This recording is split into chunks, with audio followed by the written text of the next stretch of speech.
Chapter 945. The Boca district, or Boca as it was known locally, was the old port and neighborhood of Buenos Aires. The most famous three places were Tango Street, Bar and Coffee Street, and Boca Juniors, an Argentinian football club established in 1905. Yes, most people who watched football matches knew about this team. It was a strong team in South America. After Jianghu and the others had eaten, they drove 2 MPVs to the district. As soon as they walked in, the first thing they saw were the colorful houses.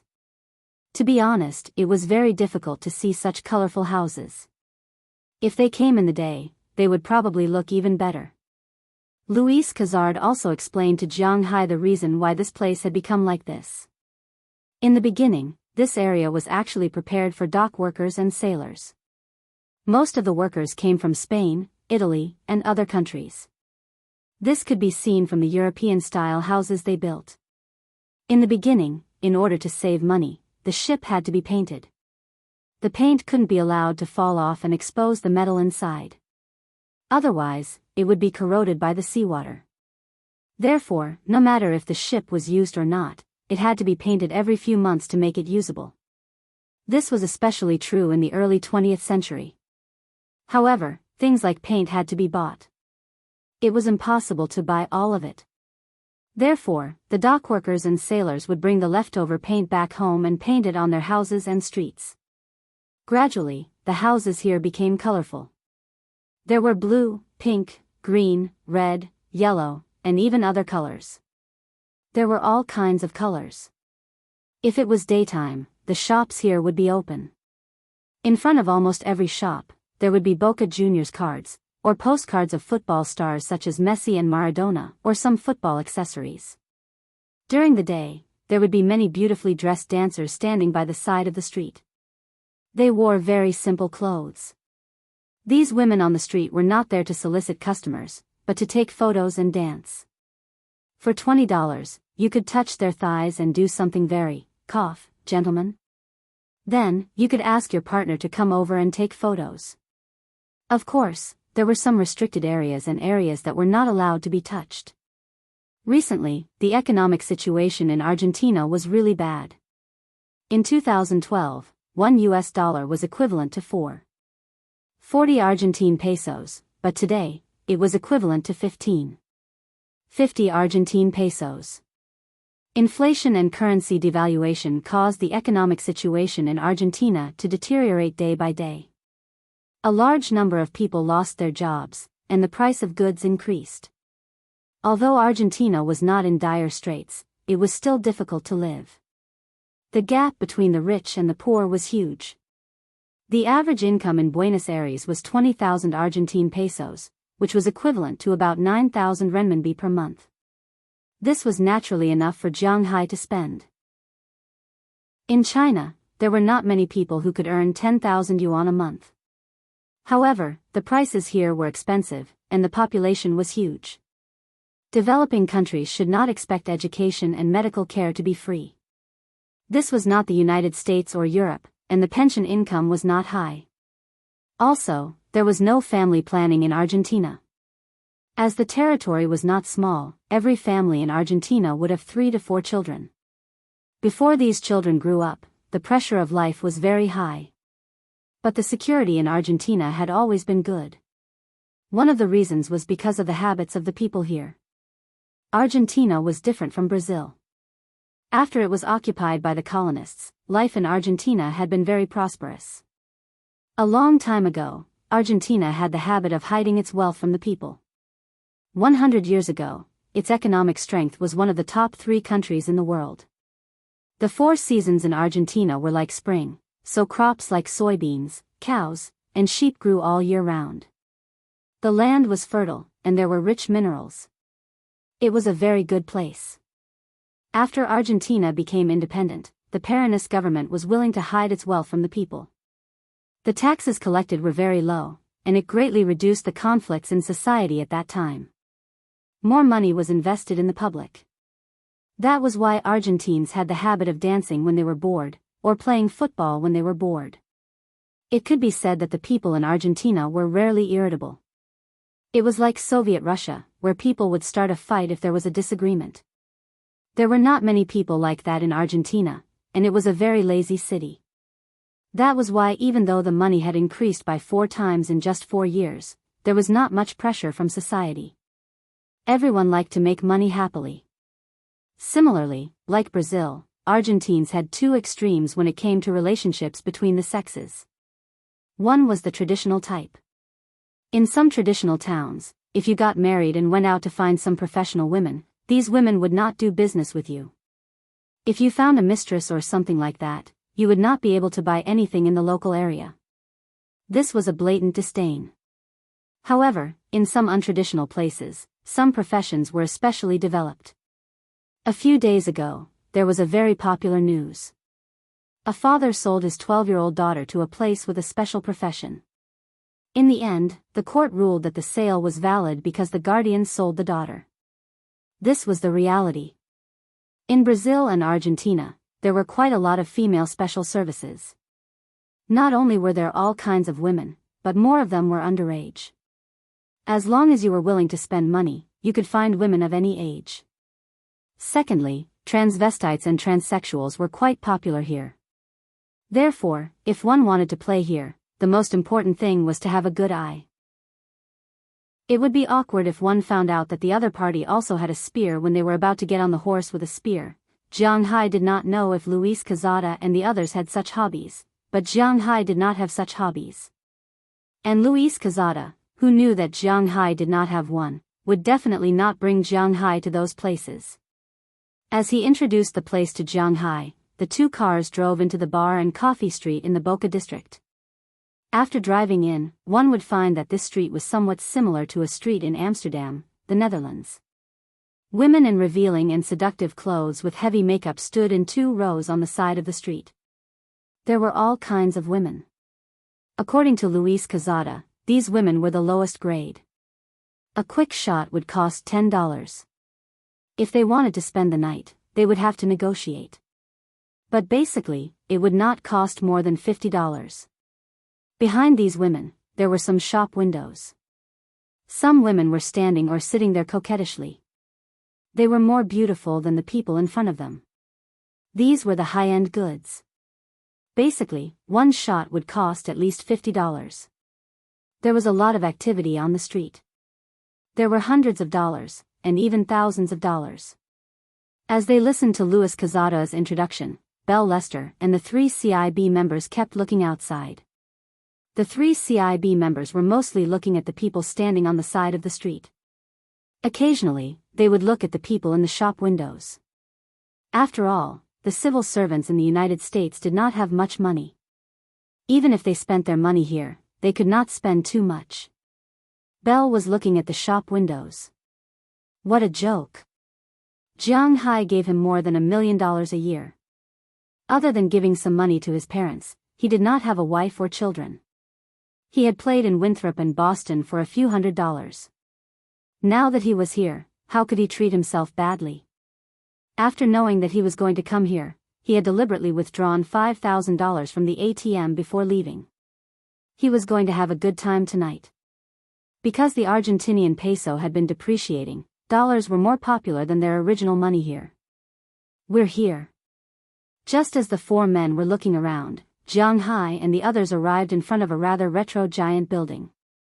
These giant European-style buildings were also the products of Argentina's sudden wealth. In any case, it looked magnificent. At least on the surface, it gave people the impression that it was a high-end place. At this time, there were many people waiting in line in front of the building. Jianghu had been to nightclubs before, so he naturally knew that this was the rule of nightclubs. However, this had nothing to do with Jianghu and the others. After parking the car, Luis Quezada did not wait in line. He walked directly in with Jianghu and the others. The people at the door were either greeted or knew who Luis Quezada was, so they did not dare to stop him. In this way, Luis Quezada led Jianghu's group of 3, along with his 3 subordinates. A group of 7 people walked into the bar. Originally, Jianghu didn't like nightclubs because they were too noisy. But after coming in, Jianghu had some doubts. Although this nightclub didn't seem to be small, there was no sound at this time. Instead, there were sounds of cursing. Did something happen? Jianghu looked at Luis Casado suspiciously. After seeing that he did not do anything, he slowly walked inside. Not long after, they walked into the hall. At this time, they saw that the layout of the hall was similar to that of an ordinary nightclub. There was a huge stage, and then a straight stage, which was a T-shaped stage. The people were divided into two parts. In the eyes of these people, in front of the stage, there is a huge TV. On it, there is a football game, and all the people here are not playing. They are just looking at the screen in front of them. No matter men or women, old or young, even the waiters here, even the strippers, all of them are holding a towel and shouting loudly. Seeing this fanatical scene, Jianghu can't help but curl his lips. Is this a nightclub for you to come here to watch the game? Are you kidding me? Chapter 946. Oh, it's the match between Boca Juniors and River Plate. No wonder so many people are watching it. Luis Casada glanced at the screen and said with a smile. South America and Europe were really the world of football. People in each region liked different sports. For example, Wuxia people liked table tennis. This was also their national sport. Of course, other than table tennis, many people liked other sports. Basketball, football, and so on had a lot of roots in China. But when it came to the national sport, table tennis was the most popular. On the other hand, in the United States, the polarization was very serious. The more violent young people and black people liked football more. One had to admit that watching football made one's blood boil even more than watching a martial arts competition. Some business elites liked baseball more. Originally, these business elites controlled a lot of wealth in the United States. So, the number one sport in the United States was baseball, not rugby. But with the recent development in the United States, rugby was considered to be the leading sport. In terms of the influence of rugby in the United States, baseball, basketball, and ice hockey combined could barely be compared to rugby. In Europe and South America, it was naturally the world of football. The popularity of football in Europe was mainly due to the popularity of their league. Although there was also a basketball league in Europe and it was gradually developing recently, football was their life when it came to sports. That was why they called football the number one sport in the world. South America did not have such a good league atmosphere. But football was the advancement that changed their lives. Everyone here knew that as long as they had the ability to play football, they could leave South America and go to Europe to get other nationalities and make a lot of money. Such a temptation was not small. Because in their eyes, this was their way out. They were not willing to be ordinary, so they had to make achievements. So, they would be like wolves. They would seize every opportunity and every training to achieve their inner goals. It was precisely because of this that football was really popular in South America. Almost any random uncle on the street could easily score 8 or 10 goals. If Jianghu didn't obtain the Dragon Balls, he estimated that he would only be able to score 3 or 4 goals. But looking at these people's craziness, Luis Casada did not care. He was not interested in these things. So, they just went upstairs and sat in a booth. The waiter who led them up said a few words to them. Then, he looked at the TV in the distance. Obviously, watching TV was more important than earning tips. However, Luis Casada also knew that the people here were like this, so he did not care. He directly picked up the wine menu and ordered. Since they were here, they naturally had to drink. After ordering some foreign wine and 2 bottles of beer, he ordered some snacks. After the waiter on the other side, after remembering these things, he looked at Luis Casada and signaled him with his eyes. Call Serena over. The rest of the money isn't for you to eat. Seeing the waiter's expression, Luis Casada smiled and waved his hand. The waiter immediately left. Since he could call out this name, these people were indeed not people who could earn money by themselves. Not long after the waiter left, a big fat man came in from outside. This big fat man looked like a Jew. He did not look like a pure white person. Naturally, he was not black. If one were to talk about it, his skin color might be similar to Sanji's.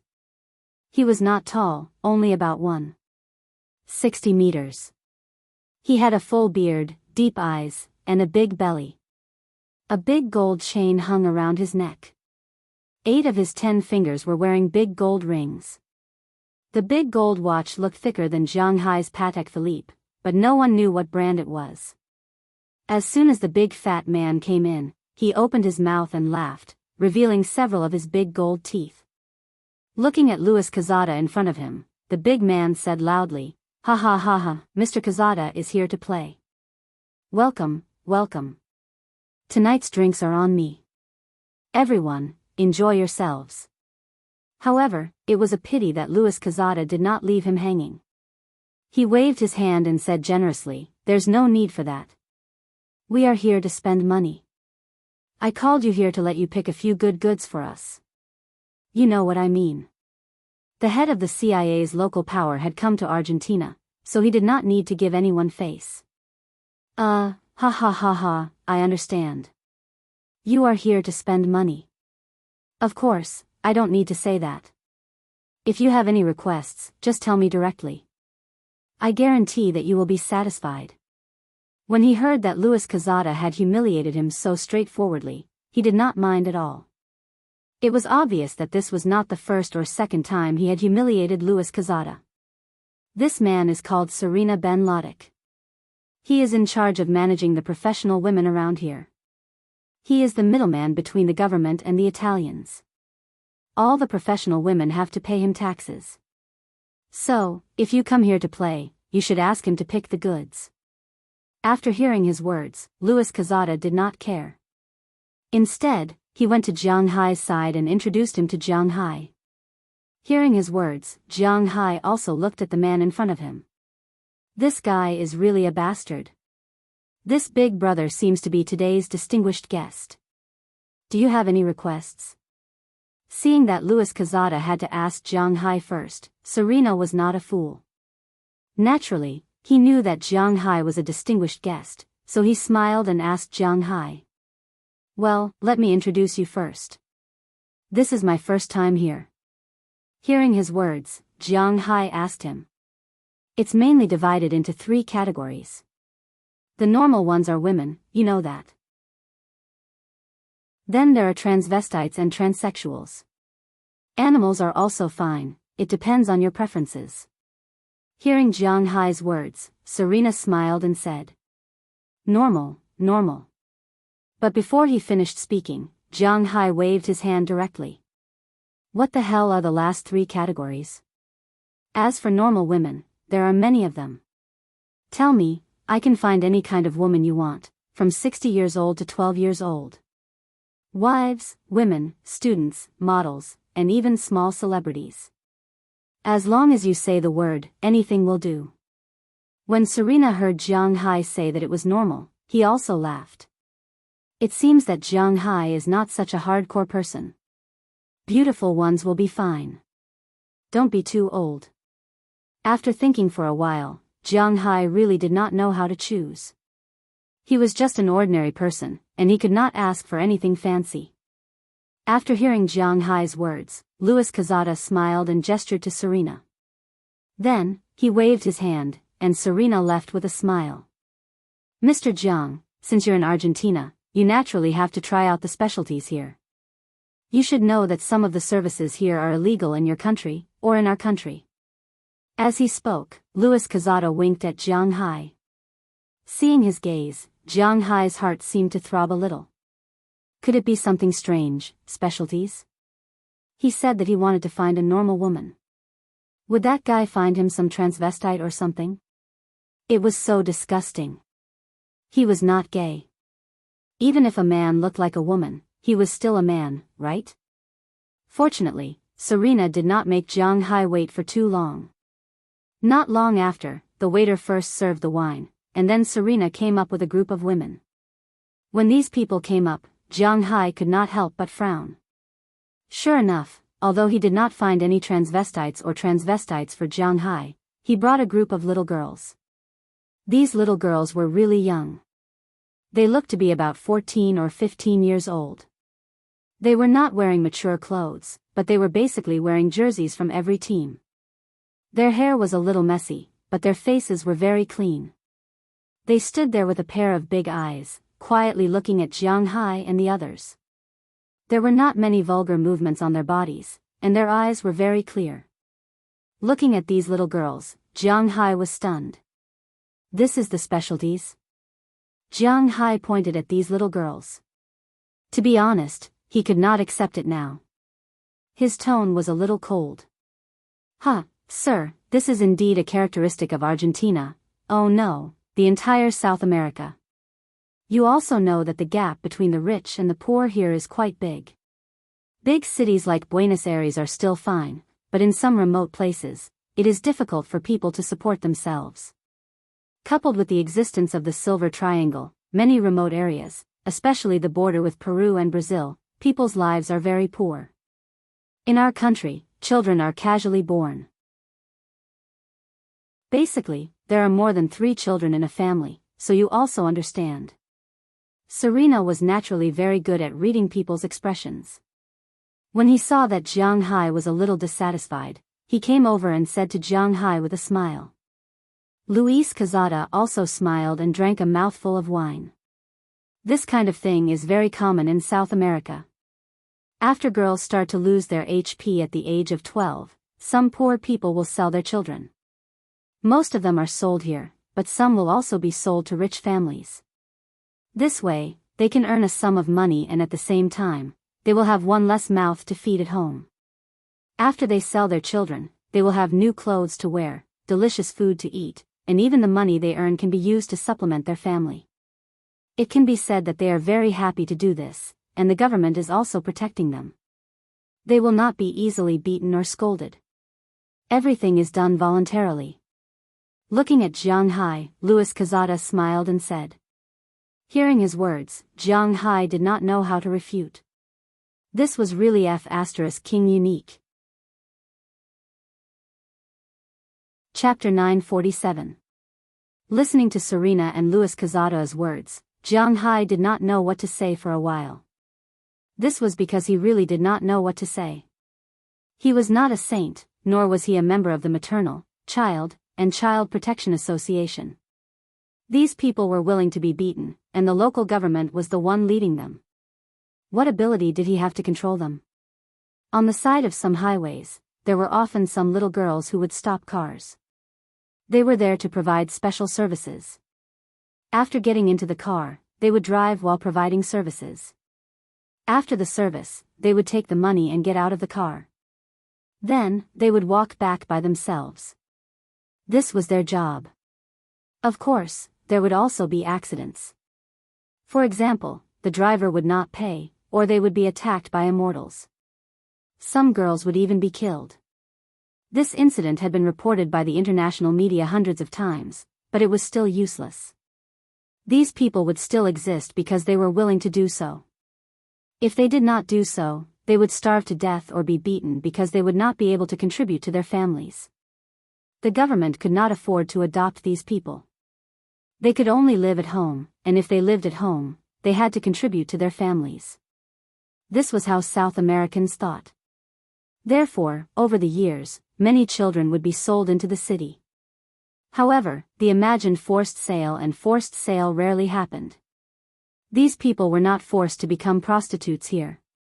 These people were all willing to leave the poor mountainous areas and come to the city. They did not need any skills to earn a lot of money. They could wear beautiful new clothes and even receive an education. They liked this kind of life very much. One had to admit that this kind of concept of price was completely opposite to Jianghu's. But think about it. Wasn't it the same in the ancient Wuxia? Wives, concubines, maids, and the like were naturally very particular. Rather than suffering in the poor, it was better to be sold to a rich family as a concubine. This was something that could not be happier. One had to admit that people's values were indeed not the same. Hearing Luis Quezada and Serena's words, Jianghu did not say anything. Since he was powerless to change things, he was too lazy to say anything. All of you, come and sit beside Mr. Jiang. Keep Mr. Jiang company. Seeing that Jiang Hai didn't say anything, Louis Kazada smiled and said to the two girls who looked a little older. Then the two girls ran over with a smile, their bodies were full of youthful vigor. They sat on Jiang Hai's left and right side, sticking close to her. Seeing that Jiang Hai didn't object, the others also chose their favorite. Seeing that everyone was done choosing, Serena left as well. After he left, the atmosphere in the private room became more and more intense. Originally, Jiang Hai was drinking calmly, but the two girls didn't think so. Sir, your hands are so big. Sir, your muscles are so hard. He didn't know if the little girls were born like this, or if they were used to this kind of life. Sitting beside Jiang Hai, it didn't take long for them to move their hands up and down, taking the initiative to rub their undeveloped parts against Jiang Hai's arm. Their hands also touched Jiang Hai's body, and even when Jiang Hai wasn't paying attention, they sneakily attacked a certain part of his body, making Jiang Hai confused. Hey, how old are you now? Looking at the two girls beside him, Jiang Hai asked somewhat speechlessly. I am 15 years old this year. Hearing Jiang Hai's words, the girl on the left introduced in slightly stiff English. I am also 15 years old this year. After the other girl organized her words, she also said to Jiang Hai. 15, the third day of the Lunar New Year. Hey, I can't do it. Don't you want to go to school? Don't you miss your parents? Hearing their words, Jiang Hai sighed, and then asked with some doubts. According to Huaxia's law, 15 years old is to go to prison. We are going to school now. In Buenos Aires, there are many girls like us. It's like this all over the country, and others can't do anything about it. The girl on the left may have better English. After Jiang Hai finished speaking, she smiled and said, As for my parents, I am in Corinth. As for Dad and Mom, to be honest, I don't really want to. My home is in Corrientes, which is at the border with Baraki. In Baraki, the legal age for marriage is 14 years old. People my age in Baraki are basically already married, or even earlier. Fortunately, I'm in Argentina, but my family isn't very good either. I have a total of 4 brothers and sisters, including me, 5 people. 2 years ago, when my eldest sister was 13 years old, she received customers on the side of the highway and never came back. I don't want to become like my eldest sister, so when the brothel people came to our village to recruit people, I took the initiative to sign up. Now, life here is very happy for me. Looking at Jiang Hai, the girl on the left said with a smile.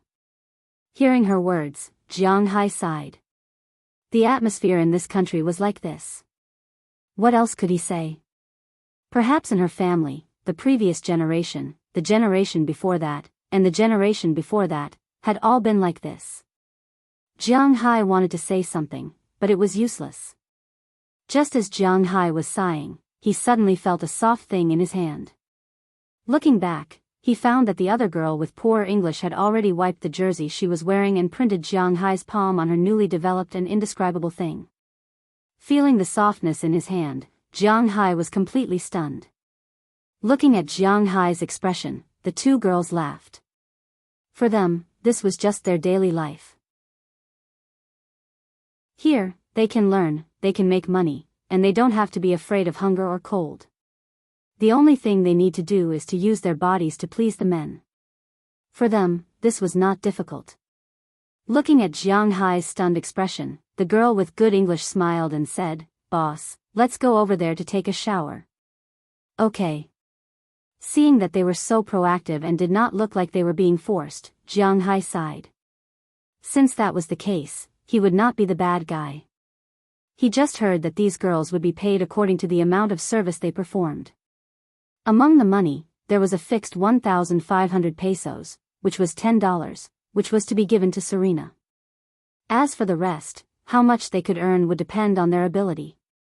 In this line of work, it was impossible to take money for no reason. It had to be based on the amount of service they performed. This was because they were also afraid that the customers would complain about them after they left. If that happened, they would not be able to continue working here.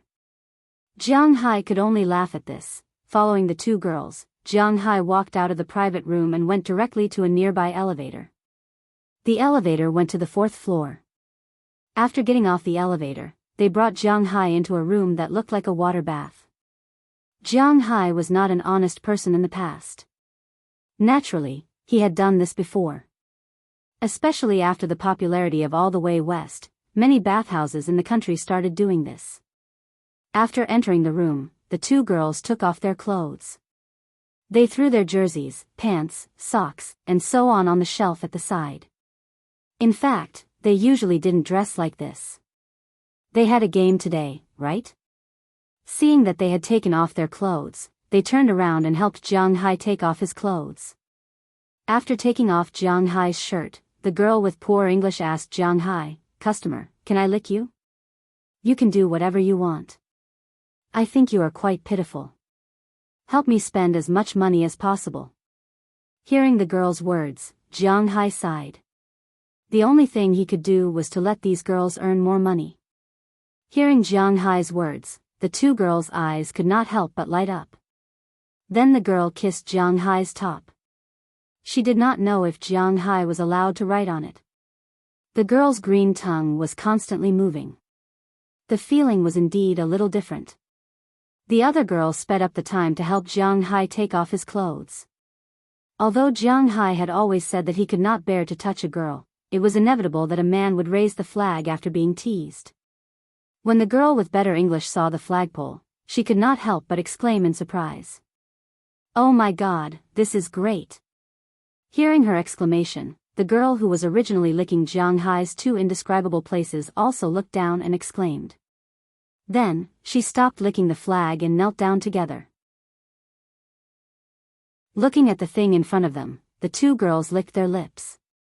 The girl with better English directly lowered her head, while the other one helped to stimulate Jiang Hai's senses. Jiang Hai could be considered to be a veteran.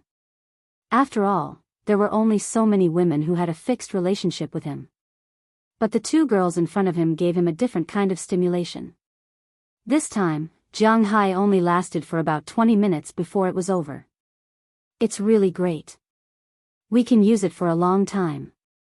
Looking at the flagpole that was still standing after the end of the first contact battle, the two girls said with shining eyes. Hearing their words, Jiang Hai also smiled helplessly. Am I getting more and more perverted? But before he could reflect on himself, the two girls had already pulled him to the side of a large jacuzzi in the distance. The water that had been filled when they came in was already full at this time. After letting Jiang Hai lie in it, the two girls also lay in it, one on the left and one on the right. Chapter 948. Well, it's already this time.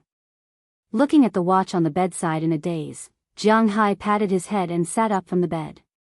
Looking at the two naked girls, one on the left and one on the right, still curled up on the bed, Jiang Hai's big hand couldn't help but gently pat their buttocks. Last night, they really had a lot of fun. He had to admit that children had good stamina. It was said that children were like wolves in their 30s and tigers in their 40s. That was because children in their teens in China hadn't started learning yet. In their 20s, they would more or less be a little shy. In their 30s, they would no longer be shy, and their needs would skyrocket. These children here, on the other hand, didn't have any shyness. Although they weren't old enough to do these things, they were very curious. What kind of position, what kind of process, they wanted to experience. In addition, Jiang Hai said that they didn't have to worry about her wallet, so last night they played very crazily. In the mouth, in the front, behind, and in the hands, they even hugged each other tightly. Jiang Hai took advantage of their indescribable outside body to come out once. It could be said that they had played all kinds of games. Even Jiang Hai's body had fallen asleep, let alone them. So, even though Jiang Hai was patting them now, they didn't show any signs of waking up. Shaking his head, Jiang Hai went to take a shower. After putting down enough dollars, he put on his clothes and left. When he left the room, the surroundings were already very quiet. He took the elevator to the first floor, only to find that it was already empty. Only a few workers were cleaning up there. Jiang Hai didn't care and went straight to the parking lot. When he arrived, he found that Connerson Peters had been waiting here for a long time. Connerson was indeed not that interested in women, but he wasn't a virgin who didn't know anything. So, he also stayed here last night, but he woke up early. When he saw Jiang Hai come out, he also stood up and followed beside Jiang Hai. Jiang Hai saw that the others hadn't come out yet, so he wasn't in a hurry. He first went to a nearby shop to have breakfast. While he was eating, Belle Lester, Louis Cazada, and the others came out one by one. It was said that men had 4 irons. Originally, Jiang Hai thought that Louis Cazada was a very bad guy. Even if he deliberately learned Chinese for him, Jiang Hai was still very unhappy with him. However, at this time, his opinion of him had changed a little. After all, they had played together before, so they could be considered buddies. Therefore, Jiang Hai specially treated him to breakfast this morning. As for the wine last night, naturally, he paid for it. As for the money that they had to pay, naturally, they paid for it separately. This kind of thing was very particular. No matter how good a buddy was, they wouldn't treat each other like this. Of course, Jiang Hai didn't know who said it, but anyway, Jiang Hai believed it. As for why, Jiang Hai really didn't know. After the group of 6 had breakfast, they drove back to the hotel.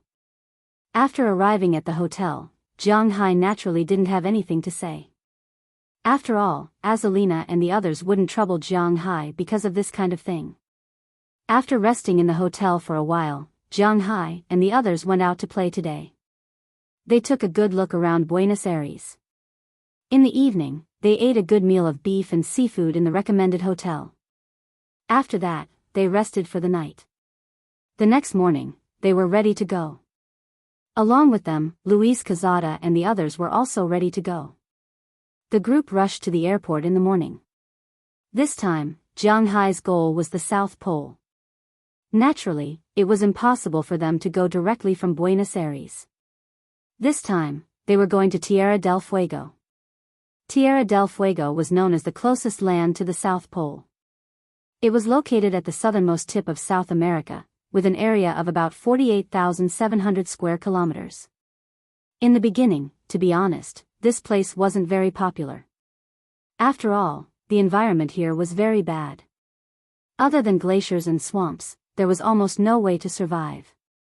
However, since the global awareness was launched, many countries were interested in this place. After all, this was an outpost in the South Pole. In the 19th century, which was more than 1800 years ago, South America was liberated. Most of the countries in South America declared their independence during this period of more than 100 years. After the liberation, the major countries began to occupy their own territories. Although Tierra del Fuego had nothing and was not suitable for human habitation, Chile and Argentina still fought a few times. However, in the end, they felt that it was not worth it. Therefore, in 1881, the two countries drew their own borders here. The east belonged to Argentina, and the west belonged to Chile. Argentina occupied 2/3 of the area. And now, Chile was about to go crazy because of that decision. Because at first, there was nothing here. Other than the glacial lake, there was a swamp, and there was only a small grassland. It was even next to a forest. It was indeed not a good place. But now, the richness of the resources here made everyone speechless. It had been found that the reserves of iron ore were 65 billion tons, ranking second in the world. Although it was just an island, the richness of the resources here was shocking. How to describe it? In 1999, Wuxia found out that the iron reserves of the whole country totaled 45.8 billion tons. This small island was 20 billion tons more than the total iron production of Wuxia. Moreover, there were some places with smaller reserves that were not suitable for development.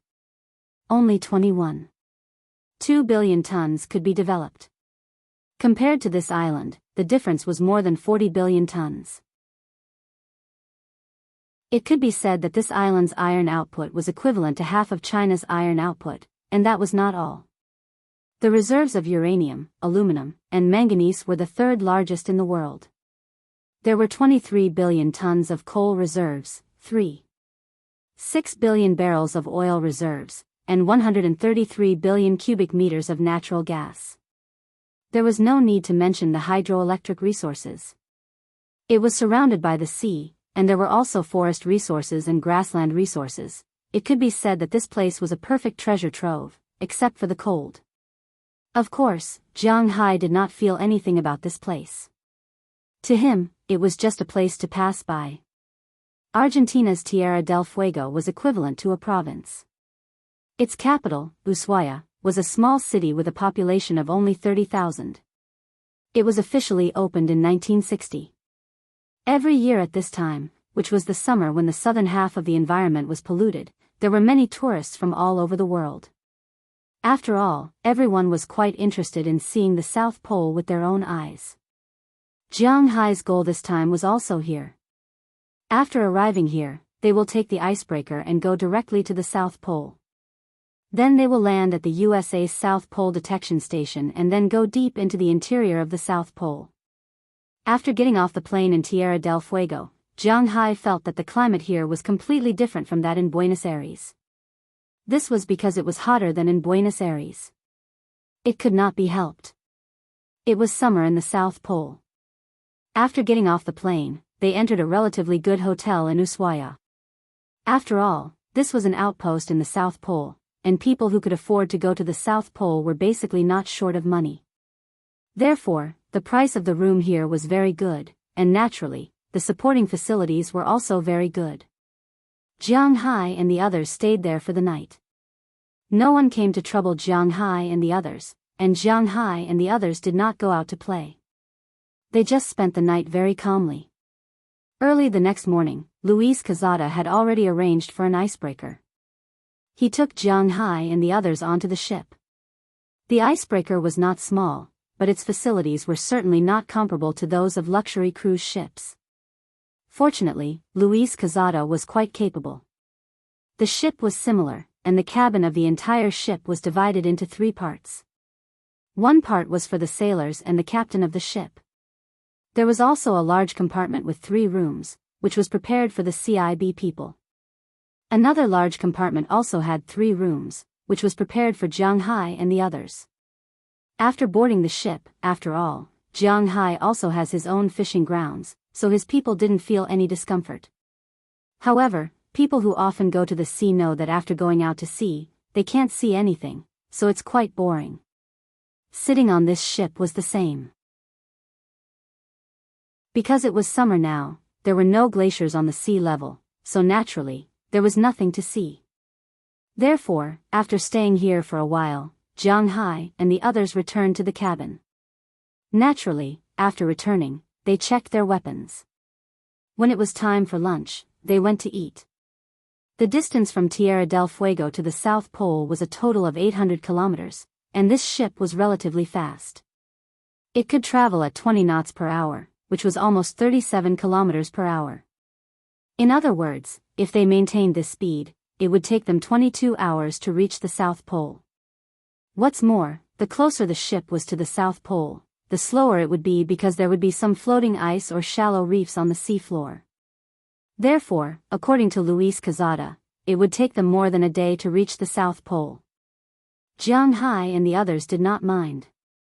After eating lunch and dinner on the ship, Jianghu and the others returned to their rooms to sleep. However, early the next morning, Jianghu felt a biting cold wind blowing on him. When he opened his eyes, he found that Azalina, Galina, and Wallace Shelley were curled up together in his arms. He touched the edge of the bed next to him. Originally, when they set off, he felt a little cool at most, but now, his hands were frozen. Looks like we're almost there. He picked up the thermometer on the table. At this time, the air plague had plummeted to about 2 degrees Celsius.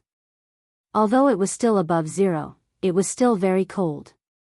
Seeing this, Jianghu woke the 3 women up first and asked them to put on their clothes to sleep. Then he went out to wake up Belle Lester and Connor Sun, as well as little Huang and Xiao Bai in the other room. He also prepared coats for them in advance. Soon after everyone was fully armed, the sky outside also began to brighten. Chapter 949.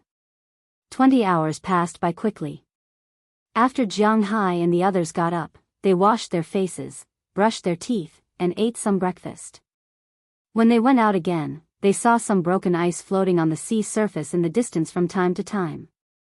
However, it was completely different from the winter in Antarctica. It was summer here, so there were not too many broken ice. Instead, there were some small islands in the distance with a lot of exposed soil and rocks. With Jianghu's eyesight, there were many seabirds, seals, and other creatures on those exposed islands. There were many penguins among them. It was also the time of year when penguins were reproducing. In addition to some black and white penguins, there were also many gray penguins. It was quite interesting to look at from afar. When we get ashore, you will know how annoying these guys are. Although the others did not have Jianghu's eyesight, they were also looking with binoculars. But when they saw Jianghu and the others' movements, the captain couldn't help but laugh and say. Although Jianghu and the others did not understand what he meant now, they knew from the captain's words that these penguins and seals were indeed not good people. As the ship got closer and closer to the Antarctic continent, Jianghu and the others also felt the Antarctic winter. They were now by the sea, so the temperature was not very cold. It was about 2 or 3 degrees below zero. But when the sea breeze blew, it was not ordinary cold. Fortunately, Jianghu and the others were used to the temperature in his fishing ground, but some of the CIB people could not stand it. The 3 team members were still fine. They were outside all day long, so they could still withstand the wind and sun. They wore thick combat uniforms, tactical vests, and other things, and held guns. But the 2 guys, Louis Cazada and Jittered Maud, could not stand it. After looking outside for a while, they returned to the cabin. As for whether they went to get warm, and how to get warm, Jianghu and the others did not know. Standing on the ship, they felt the biting cold north wind. Not long after, the outline of a scientific research station in the distance appeared in front of Jianghu and the others. Almost all the major countries in the world had scientific research stations in Antarctica. Most of them were from Soviet Russia. This was also the result of the Cold War. At that time, Soviet Russia had been competing with the United States for the position of the world's leader. Whatever the United States did, the United States would do. At that time, Soviet Russia was really strong. But unfortunately, Soviet Russia's heavy industry was extremely developed, but its light industry was really not good. It was almost non-existent. At that time, almost all the light industry came from Wuxia. In the far east of Soviet Russia, which was the Siberian region, people like Jianghu and the others had heard of it. Their parents' generation would often take the train to the border. There, they would trade the light industry products from Wuxia for gold or other valuable things. At that time, one of Fu Yuan's relatives was in this business. Once, after he had finished trading, he saw someone selling Caucasian puppies. This type of puppy was worth a few hundred RMB in China at that time, so he took a piece of clothing worth 50 RMB and exchanged it for 2 puppies. He sold one and gave the other to Fu Yuan's family. Jianghu and the others knew about this. It was because they only developed heavy industry and did not develop light industry. As the world gradually became peaceful, the main products produced by the heavy industry in Soviet Russia, such as weapons, could not be sold. After that, they were cheated by the United States, and Soviet Russia was finished. Then, they disintegrated. But these things that were inherited from the previous era were still very useful. Currently, Soviet Russia had 8 scientific research stations in Antarctica, which was the most. The second was the United States with 5, followed by Wuxia with 4. Normally, people who came to Antarctica for vacation would first land on Half Moon Island. There was Argentina's Camara Scientific Research Station there. But Jianghu was not here for vacation, so they went straight to the American Scientific Research Station. The big ship slowly docked at the bridge outside the Scientific Research Station. Then, Jianghu and the others prepared to disembark. But just as they were about to disembark, the people on the ship were also preparing to disembark. "Are you going to wait for us here?" Jiang Hai looked at these people and asked with some doubts. Of course, the CIA officer paid for the round trip. There are no fish now, so it's better for us to wait for you. Moreover, there are many entertainment programs here. Hearing Jiang Hai's words, the captain laughed. Looking at his smile, Jiang Hai was a little confused. What entertainment could there be in this world of ice and snow? Jiang Hai shook his head. Since these people were not leaving, it would save him a lot of trouble. Carrying his things, Jiang Hai got off the ship and went to the center of the scientific research station. There were some exposed areas with a large group of penguins and seals. The seals were more or less clever. When they saw the ship coming from afar, most of the seals dove into the cold sea. Although they did not swim away, they watched the people on the ship from the sea. If these people had the intention to attack them, these guys would immediately dive into the sea and escape. The penguins were much more stupid. In fact, no one would catch a penguin. First, because there were really many of these animals. Second, because these things were really worthless. The skin of penguins was really not suitable to be made into clothes. Although they looked like this, the fur on their skin was really feathers. It might not be as useful as duck feathers or goose feathers. Also, who would go through so much trouble to come to Antarctica to kill these creatures? Next was the meat of this creature. Perhaps it was to keep out the cold, so it was all fat. If it was in ancient times, these moving pieces of fat might have been really popular with the common people, but who would eat them now? This was the reality. Therefore, there were 120 million of these creatures in Antarctica alone. They had nothing to do with being endangered or high risk. The seals in Antarctica could eat 15 penguins a day, so these things were really not a lot. After getting off the ship, Jiang Hai knew the first reason why penguins were so annoying, because these guys were too smelly. When they were on the ship, they were far away, and the wind was blowing from the south to the north. After all, it was summer, so Jiang Hai did not smell it. When he got off the ship, he felt like he had entered a chicken farm. Penguins were the same as most birds. They didn't have a fixed place to defecate. They could defecate wherever they wanted. Therefore, from afar, one couldn't see clearly. Now that they were closer, they could see bird feces everywhere. The stench combined with the fishy smell of the sea almost made Jiang Hai vomit. Even his subordinates couldn't help it. Fortunately, these people were all experienced fighters. Whether it was Azalina or Belle, they were not weak. Knerson Peters used to fight in the underworld. He had endured human feces mixed with blood in the ring, let alone bird poop, so he did not do anything else. Among the CIA people, the three soldiers naturally did not care, but the woman, Jittered Maud, and Louis Cazada, vomited on the spot when the wind blew. After they got used to it, they covered their noses and walked out of the area. They entered the scientific research station that belonged to the United States in the distance. As soon as they walked in, they saw a fat man holding a beer and looking at Jiang Hai and the others with a smile. Especially when he saw the 4 women who came with the team, his eyes could not help but light up. "Welcome, welcome. Come in, please." The guy smiled at Jiang Hai and the others and said with a smile, "This is Dr. Vistan Karl, the person in charge of this scientific research station." Seeing this guy being so enthusiastic, Louis Cazada, who had just calmed down, also took a deep breath, walked in front, and introduced Jiang Hai. "Hello, doctor." Hearing that he was the person in charge here, Jiang Hai frowned. His sixth sense told him that this guy was definitely up to no good, especially when he looked at the 3 women beside him just now. But because this was his territory, Jiang Hai still reached out and shook his hand. "This is Jiang Hai, Mr. Jiang. He's going to Antarctica to take a look. We will stay here for the night and leave early tomorrow morning." When Jiang Hai shook hands with him, Louis Cazada also introduced Jiang Hai. Hearing his words, the doctor also smiled. In fact, how could he know Jiang Hai? But that did not prevent him from saying something like, "I've been looking forward to meeting you for a long time," but his eyes kept glancing at Azalina and the others. Looking at him, Azalina and the others also frowned. This guy seems to be a little bit of a pervert. Please come in, I'll introduce you to the situation here.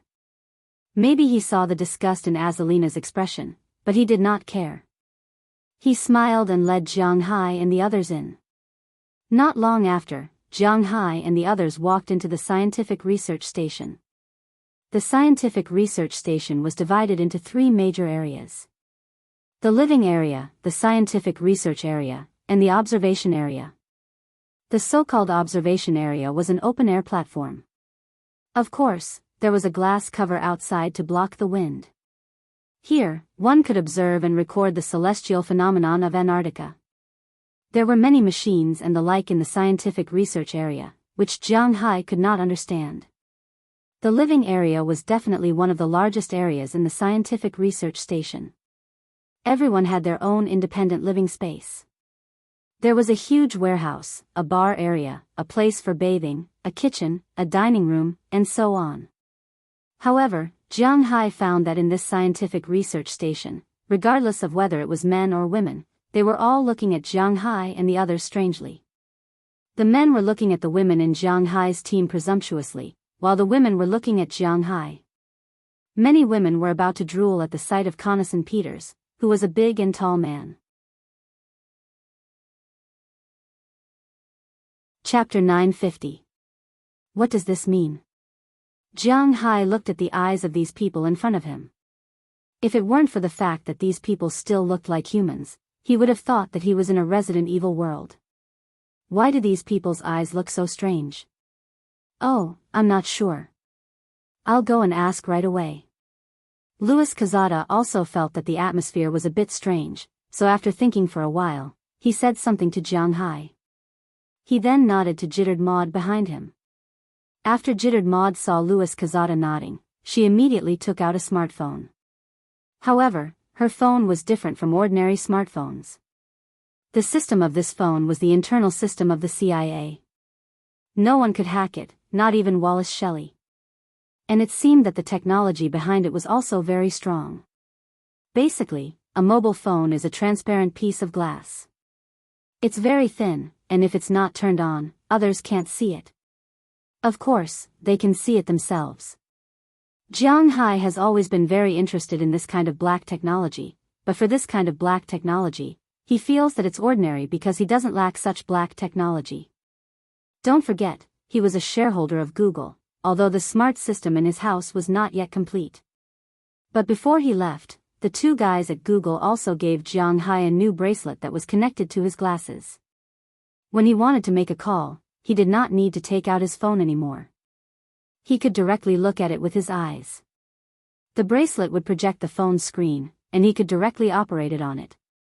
It could be projected into the air, on his arm, or on the table, etc. The technology seemed to be very powerful, so he was not envious of the transparent phone. After all, we don't have much hot water here. In the kitchen over there, dinner time is at 5:30 p.m. If you have any requests, remember to tell the chef in advance. The chef will try his best to satisfy your requests, but the amount is up to them. There's a public bath here, and there's a bar over there. As long as someone is there, you can buy beer. Beer is free, but foreign wine costs money. You can't enter the research room, but the observation deck doesn't matter. Any other questions? At this time, Vestin Karl led Jianghu and the others to a row of rooms and said to Jianghu. After hearing that there were no more questions, Jianghu and the others also got the keys to their respective rooms. After opening the door, they also walked into their rooms.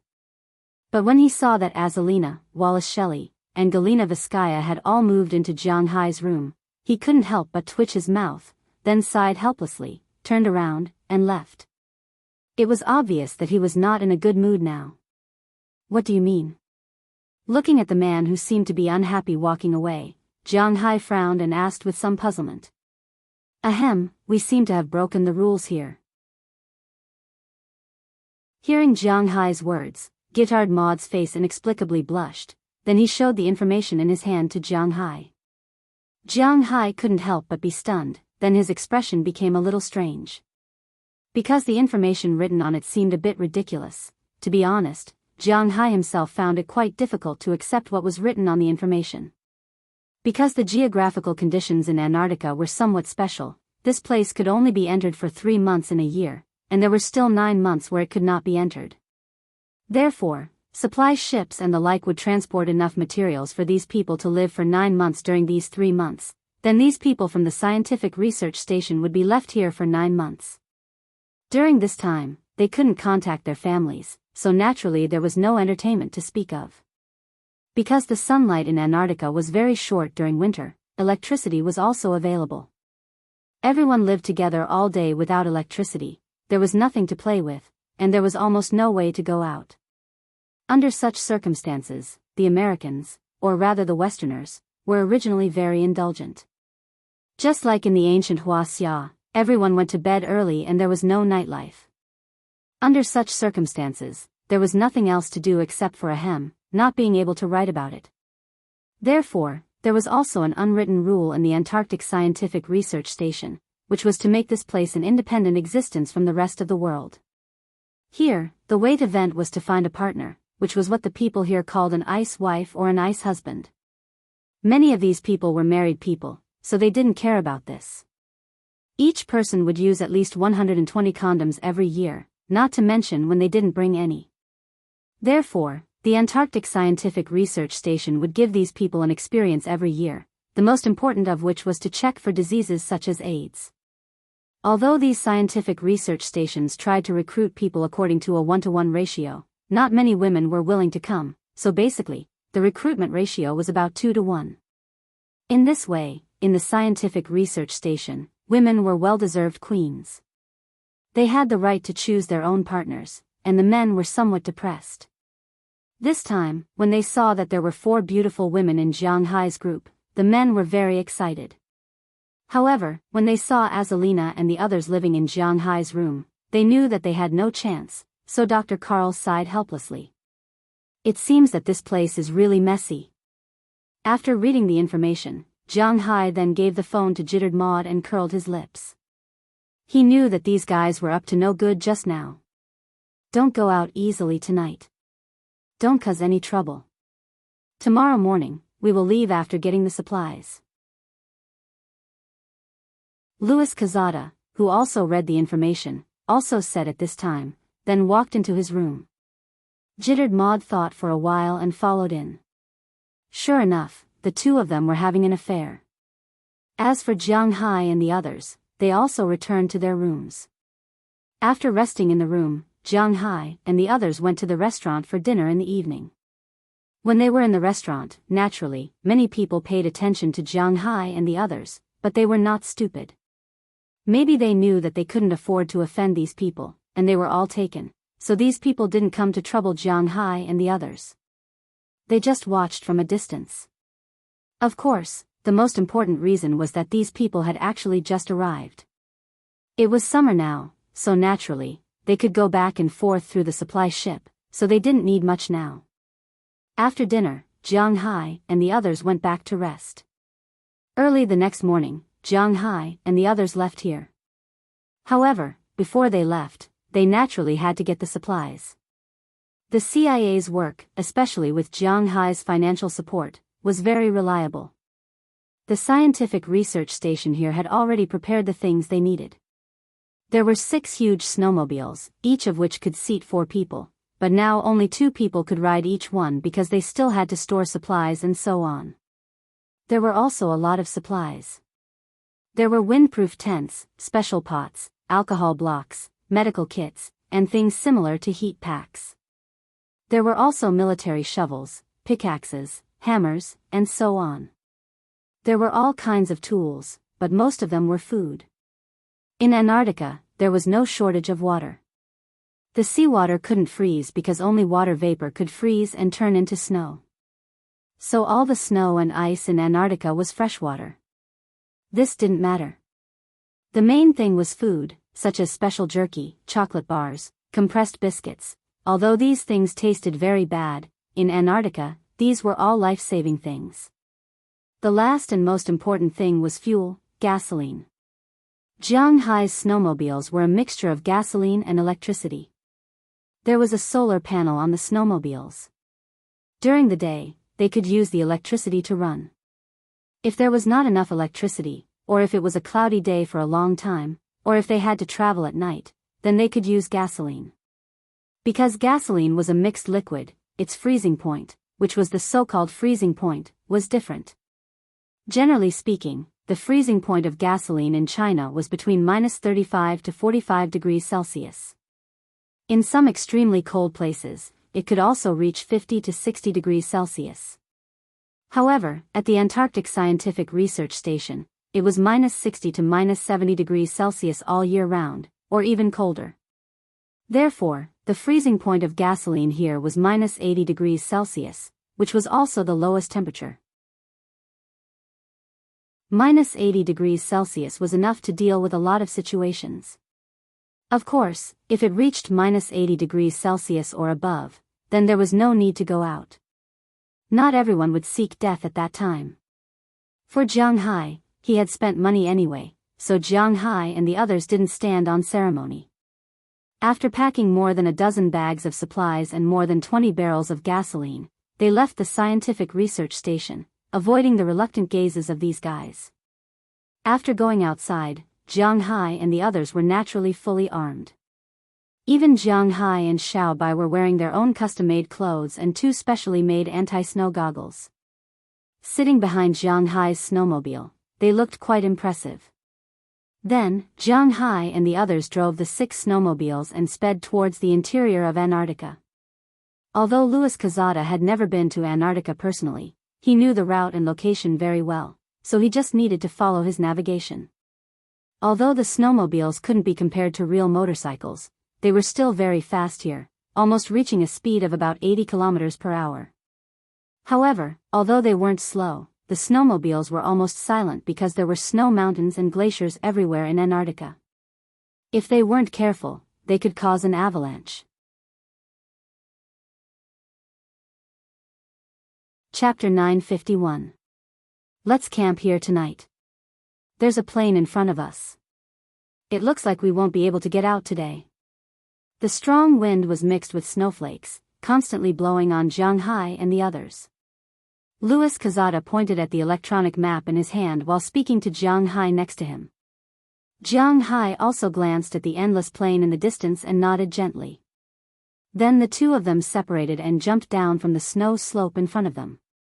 They entered the 2 small camps behind them, one on the left and one on the right. This was where they lived. There were 2 tents on each side, one big and one small. They looked pretty good. It was said that one should not have the intention to harm others, but one must always be vigilant against others. Although they came together, Jianghu and Louis Quezada still moved forward in 2 separate groups. They did not mix together. Every day when they set up camp, they would arrange the snowmobiles in 2 rows and place them in the middle as a cordon. Jianghu was on the right, and Louis Quezada was on the right. Both sides minded their own business and ate their own food. They did not trust each other, but they were together. This journey had been going on for 3 days now. Yes, it had been 3 days since Jianghu and the others set off from the scientific research station. During these 3 days, Jianghu and the others had been moving towards their goal. Because there was no place to rest, Jianghu and the others spent the rest of their time on the snowmobiles, except for when they set up camp. According to the calculation, they ran for 13 hours a day, 80 kilometers an hour. That was more than 1,000 kilometers a day. Of course, they were not walking in a straight line. The road to the South Pole was not completely flat. There were many snow valleys, glaciers, and snow mountains. Sometimes, Jianghu and the others had to jump over them. Sometimes, Jianghu and the others had to go around them. All of these took time. But even so, 3 days had passed, and Jianghu and the others had advanced about 4/5 of the way. After jumping over the plain in front of them, they should be near the mountain that was destroyed by the high-altitude landing plan. That was their goal. Walking into the tent, Jianghu saw that his people were also busy. Wallace Shelley was fiddling with her electronic equipment. These things were to ensure that Jianghu would have the ability to walk out of here if he fell out with Louis Quezada. She had to be careful. Bell Lester was wiping his gun. He had been running for the past few days, but he did not look tired. After all, he used to be from the triangular state. Although he had never been to the South Pole, he must have undergone a lot of training. Knerson Peters was doing push-ups. To him, only by exercising his body could he protect Jianghu. Azalina and Galina were in front of a pot, boiling the melted snow inside. Beside them were penguins that were only left with fat and skin. Of course, there were still a lot of feathers on the skin. The feathers on the penguins were indeed feathers, not animal fur. However, these feathers were very small and looked like fine scales. The insulation effect was okay, but not very good. The biggest function of the feathers was waterproof and reduce underwater resistance. As Jianghu and the others went deeper and deeper into the South Pole, there was no water in the vicinity. There was ice and snow everywhere. Occasionally, there would be some water caves and the like. Under such circumstances, most creatures would find it difficult to live here. Therefore, there were many seabirds in the periphery of the South Pole, such as seagulls and other creatures, but they had completely disappeared here. In the past 3 days, Jianghu could count the number of seals he saw with his fingers. The only thing that was more abundant was the penguins. Jianghu had seen a lot of penguins, and he also knew some of the habits of these creatures. To be honest, penguins have a lot of fans both in China and abroad. However, this kind of creature is really a kind of creature. This kind of creature is very sneaky. It often steals things or attacks humans or other creatures. Moreover, although they lived together, their social relationships were very chaotic. The penguins in the South Pole were all lascivious thieves and sluts. Although they were monogamous on the surface, as long as the two were separated, they would do that kind of thing crazily. Even the seals were led astray by the penguins. Originally, the seals caught the penguins to eat, but now the seals sometimes caught the penguins to play. Needless to say, although the penguins were different species, the most important thing was to get into the penguins. Therefore, the parents of penguins took turns to incubate the eggs. When the female incubated the eggs, the male would go out to look for food, and then go crazy. Cough cough. When the male incubated the eggs, the female would go out to look for food, and then go crazy. Cough cough. This was the reality. Most penguins, while raising their own children, would also break other penguins' eggs and bite other penguins' chicks to death. These were all seen by Jianghu with his own eyes. Therefore, penguins were really bad creatures. Jianghu had also said before that this kind of creature was actually quite bad. However, once, when Jianghu and Xiaobai went out to play, they caught a penguin back. Jianghu wanted to try it out, so he cooked it and ate it. In the end, he found that if only the lean meat inside was eaten, the taste was actually not bad, but it was a little too fishy. However, this was easy to solve. Jianghu brought wine and ginger, which were all things to remove the fishy smell. The penguin meat cooked with these things tasted good, and it had a kind of beef and mutton taste. Of course, there was no way to eat the fat. The skin, claws, and head were all inedible. However, in this kind of weather, being able to eat a bite of fresh meat was also a good enjoyment. Jianghu and the others had been eating like this for 2 days. Soon, Azalina and Galina finished cooking the pot of penguin meat. After quietly throwing away the soup, they boiled a new pot of water and threw the penguin meat, dried vegetables, and other things into the pot.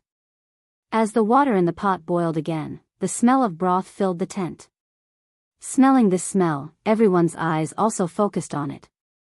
As the broth was ready, Azalina also gave everyone a big bowl of broth. Little Huang and Xiaobai also had a bowl each. Then, with the compressed biscuits, Jianghu and the others also started eating. They should be arriving soon. Azalina asked Jianghu while eating. Well, they should be arriving soon. Abel nodded. According to Louis Cazada, they should be arriving tomorrow. Then we have to be careful. Galina also looked at Azalina and said after hearing what Jianghu said. Don't worry, they won't have the guts to touch us before they find out anything." Hearing what she said, Jianghu also smiled and said. He was telling the truth. For a privileged person like him, there was really nothing to be afraid of. "There's no harm in being careful, boss." At this time, Belle smiled at the side. He still supported Galena's statement. "Well, there's no harm in being careful." Hearing Belle's words, Jianghu nodded. "There's no harm in being careful." Soon, everyone finished the food in front of them, and then Belle and Connerson Peters returned to their tent. Little Huang and Xiao Bai also ran outside the tent sensibly. They will be on guard nearby and will come back to sleep during the day tomorrow.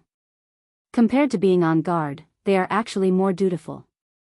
Then, only Jianghu and the other three were left in the tent. Of course, this is the Great South Pole. Jianghu is not crazy enough to make children in the tent, but rubbing and hugging are inevitable, and they are more used to this. After changing his clothes, Jianghu hugged the three girls and fell asleep. The night passed without any words. The next morning, Azalina heated a pot of water again. After everyone washed up, they looked at the direction of the wind. After all, it was summer. Although the wind was about level 7, they could still walk. After putting on their equipment and packing their things, Jianghu and the others rode their snowmobiles, jumped over the snowy peak in front of them, and headed towards the plains in front of them. Along the way, everyone's speed was not slow, and they soon rushed to the plains. However, as the old saying goes, looking at a mountain is close enough to kill a horse. Nothing can be done based on the scenery on the plains. Therefore, even though the mountain did not seem far away, Jianghu and the others ran from dawn to dusk before they arrived at this place. After arriving here, both Louis Quixada and Jianghu breathed a sigh of relief. For the whole day, they did not rest except for a short break when they had lunch. They kept running and finally arrived.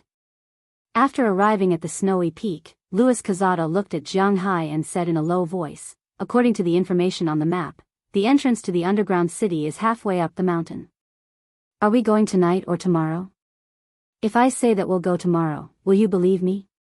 Glancing at Louis Quixada, Jianghu smiled and said. To be honest, since they were already here, it was impossible for Jianghu not to want to go directly.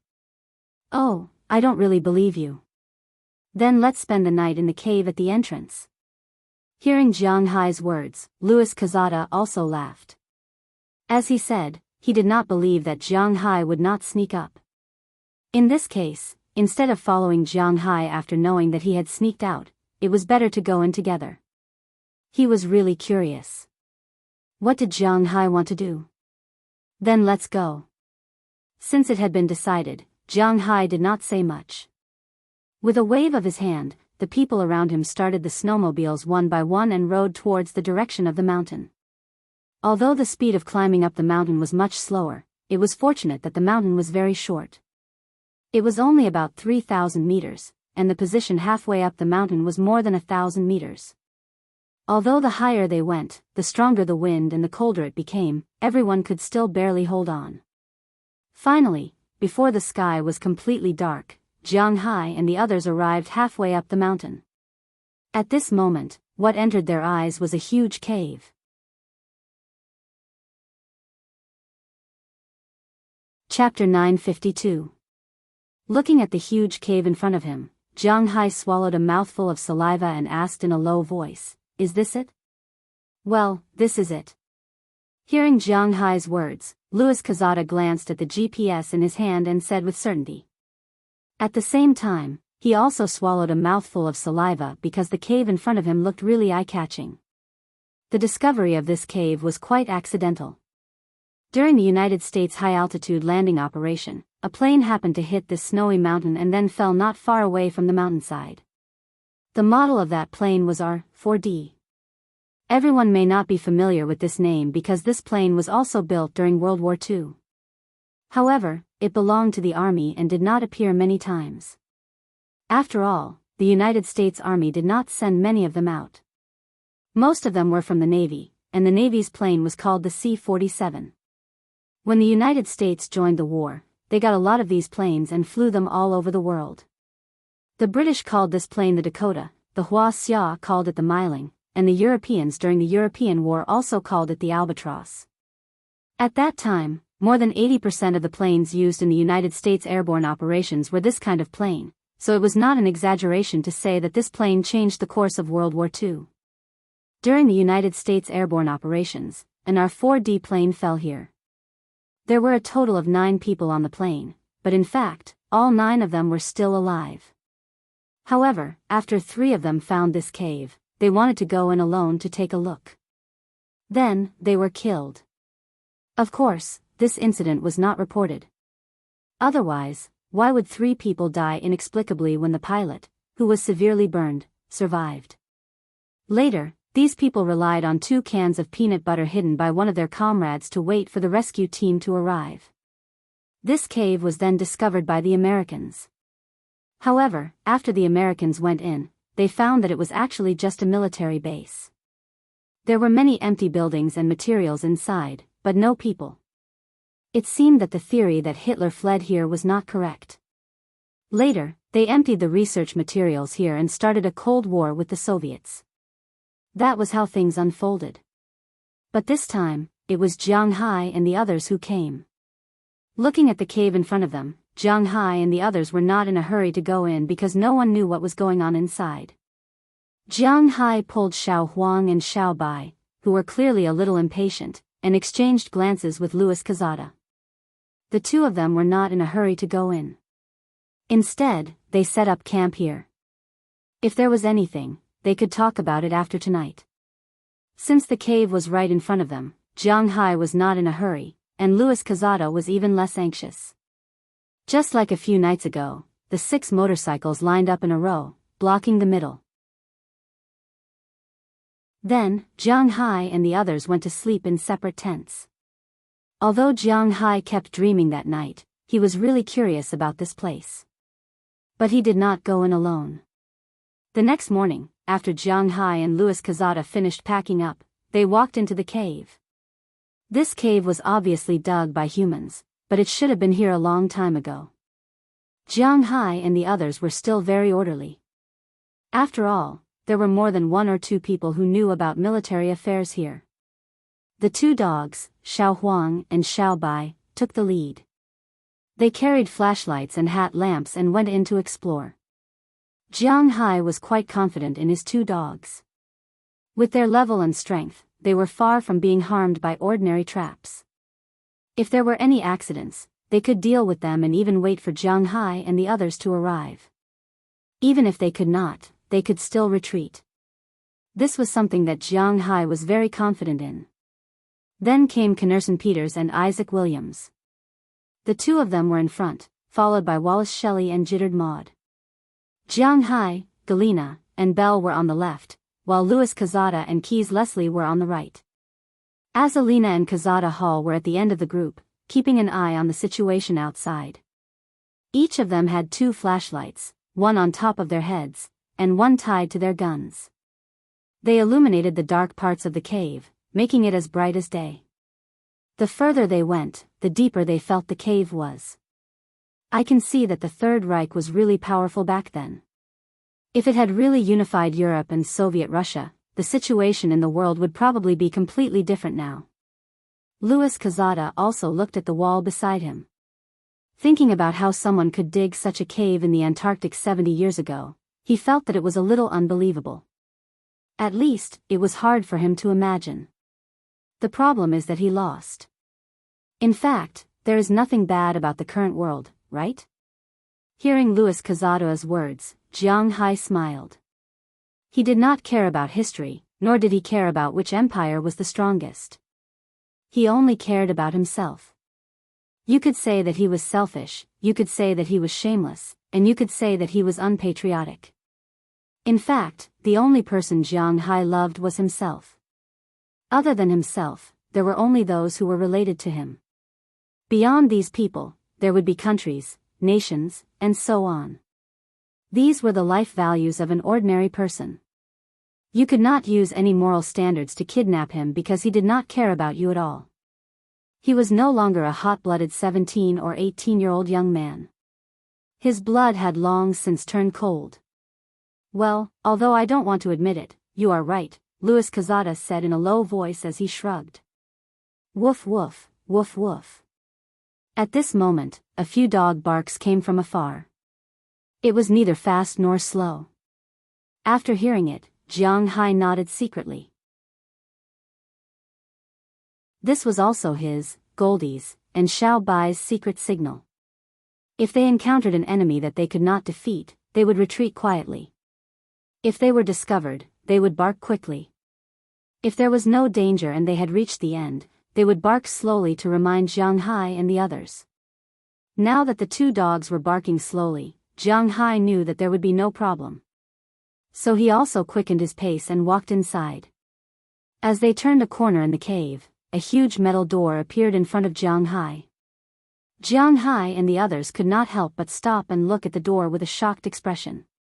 This giant door was really big, about 7 or 8 meters tall. It was made of pure metal.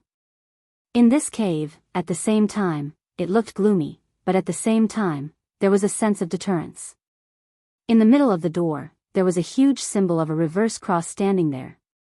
However, perhaps because it was too old, a lot of paint had fallen off on the anti-cross sign.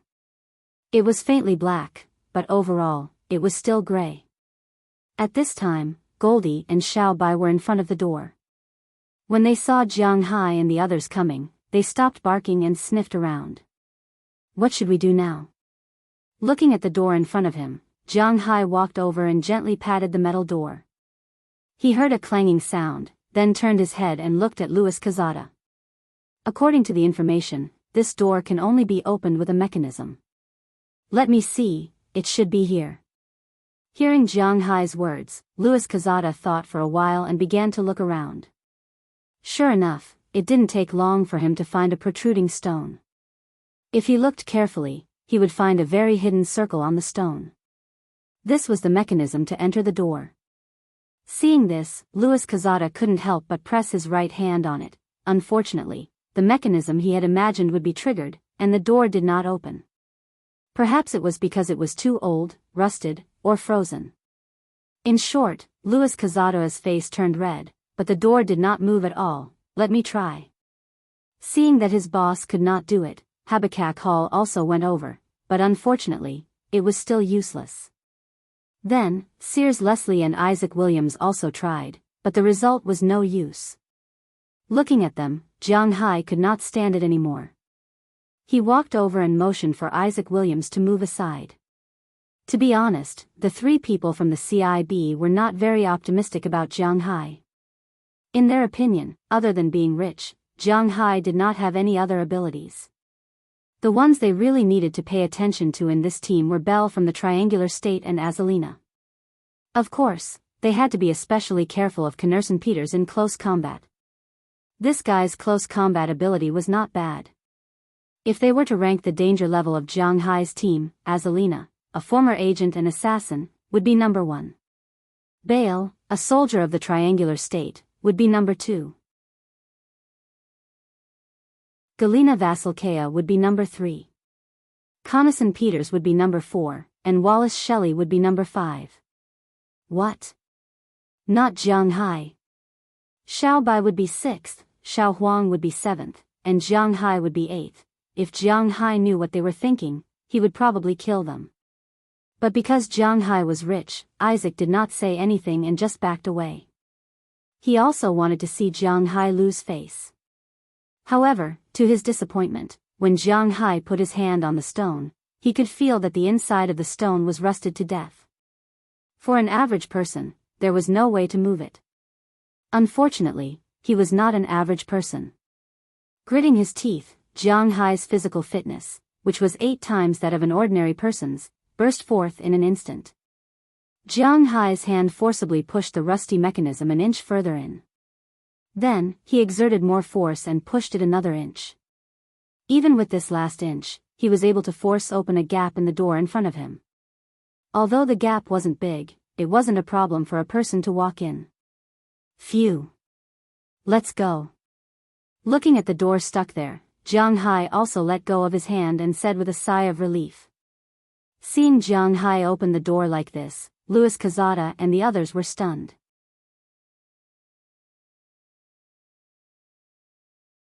Chapter 953. Who the hell, born with divine strength? Looking at Jiang Hai opening the door, Louis Quezada and the others were stunned. Among them, Habakkuk Hall looked at Jiang Hai in surprise. He didn't expect Jiang Hai to have such divine strength. Just now, they saw clearly that Jiang Hai didn't use any tricks, he just used his strength to push the switch in. For them, how could this be possible? It was too cruel. Hearing his words, Jiang Hai just smiled, then signaled the two dogs to go in first. After waiting for a while, after hearing the two dogs barking, Jiang Hai and the others also went in. After Jiang Hai and the others went in, Louis Quezada and the others immediately followed. But after entering the door, Jiang Hai and the others couldn't help but feel a little disappointed. Because after walking in, you will find that there is actually nothing here. This is just a very large hall, very large. In the entire hall, there are many tables and chairs, but these tables and chairs are now frozen, although there is a lot of dust on them, they are not rotten. In the middle of the hall, there is a platform that looks like a speech platform. On top of it, there is a red reverse cross with black words, representing who owns this place. The entire space is gray, as if it can't be washed clean. Other than that, there is nothing else here. It really looks very ordinary. Boss, there is a distribution map here. At this time, Belle looked around in the distance, then said to Jiang Hai. Hearing Belle's words, Jiang Hai and the others looked at each other, then walked over and checked it. The internal distribution map here is engraved on a huge stone, which will not be destroyed by the passage of time. The distribution map on the stone is very deep and obvious. Jiang Hai and the others should be in the main hall now. In addition to the main hall, there is a rest area, living area, planting area, information area, and military area. Rather than calling it an underground fortress, it would be more appropriate to call it an underground city. Back then, when the Germans built this place, it seemed like they were really going to use it as a place to live. Not only were there troops stationed here, but there were also civilians and scientists. It seemed like the Chancellor was really going to move the elites of the Third Reich here. There's almost no important information here. Basically, all the important information has been taken away by the Federation. Looking at the map, Louis Quezada said to Jiang Hai. Indeed, there is no information on this map. Whether it was about weapons or people's livelihood, the Americans would not stay. Let's go take a look. However, it was a pity that Jiang Hai didn't want weapons, nor did he want people's livelihood. What he wanted was information about the totem. If they didn't have it here, then it would be troublesome for him to get it from the United States. What they wanted was most likely Jiang Hai's farming methods. At that time, he would have no choice but to give up. After preparing for the worst, Jiang Hai's first step was to go to the reference room. According to what was written on the map, the reference room was behind the plantation area. To go to the reference room, they must first go to the plantation area. Jiang Hai and the others walked towards the plantation area first. After passing through a gate and a long corridor, the plantation area appeared in front of Jiang Hai. Looking at the plantation area in front of them, Jiang Hai and the others couldn't help but feel a little surprised. This was because the plantation area was really big. At a glance, it wasn't small at all. Most importantly, this was only one plantation area. According to the map, there were almost 20 such plantation areas. According to Jiang Hai's estimation, this place was about 500 acres, which was about 2 square kilometers in size. 20 of them would be 40 square kilometers in size. He had to admit that these Germans were really powerful. They could actually make so much space in the ice and snow of Antarctica. In fact, 70 years later, this would definitely be a huge project. But 70 years ago, the Germans quietly made such a thing. It was really terrifying. The soil here is so fertile. Knerson Peters, who had been following Harriman Fells in the fields these days, squatted down and grabbed a handful of soil. He couldn't help but feel surprised. This was underground, not above ground. So although the temperature was low, it wasn't as low as above ground. The water vapor didn't completely freeze. Although he didn't know where the soil came from, in Jiang Hai's view, the soil here wasn't worse than the soil in Jiang Hai's hometown in the northeast. The soil here could be kneaded into a ball with just a light pinch. Moreover, it was not like mud. This was soil, because if you shook it again, the soil would scatter. This was completely different from yellow soil and sand. This was the most suitable black soil for farming. This soil has been untouched for more than 70 years. It would be strange if it wasn't fertile. Hearing Knerson Peters's words, Louis Quezada also looked at the soil and said with a smile. Then Jiang Hai and the others no longer bothered about the soil problem and continued to walk inside. They had to admit that the Germans were really creative. The planting areas later were actually different. Some were smaller and were surrounded one by one. They should be used to raise chickens or pigs. There were also some puddles that should be used to raise fish. As for the land that Jiang Hai saw at the beginning, it should be used to grow wheat. It was known that foreigners liked to eat bread and not rice, so their main food source was wheat. After walking through these planting areas, Jiang Hai and the others came to the reference room from afar.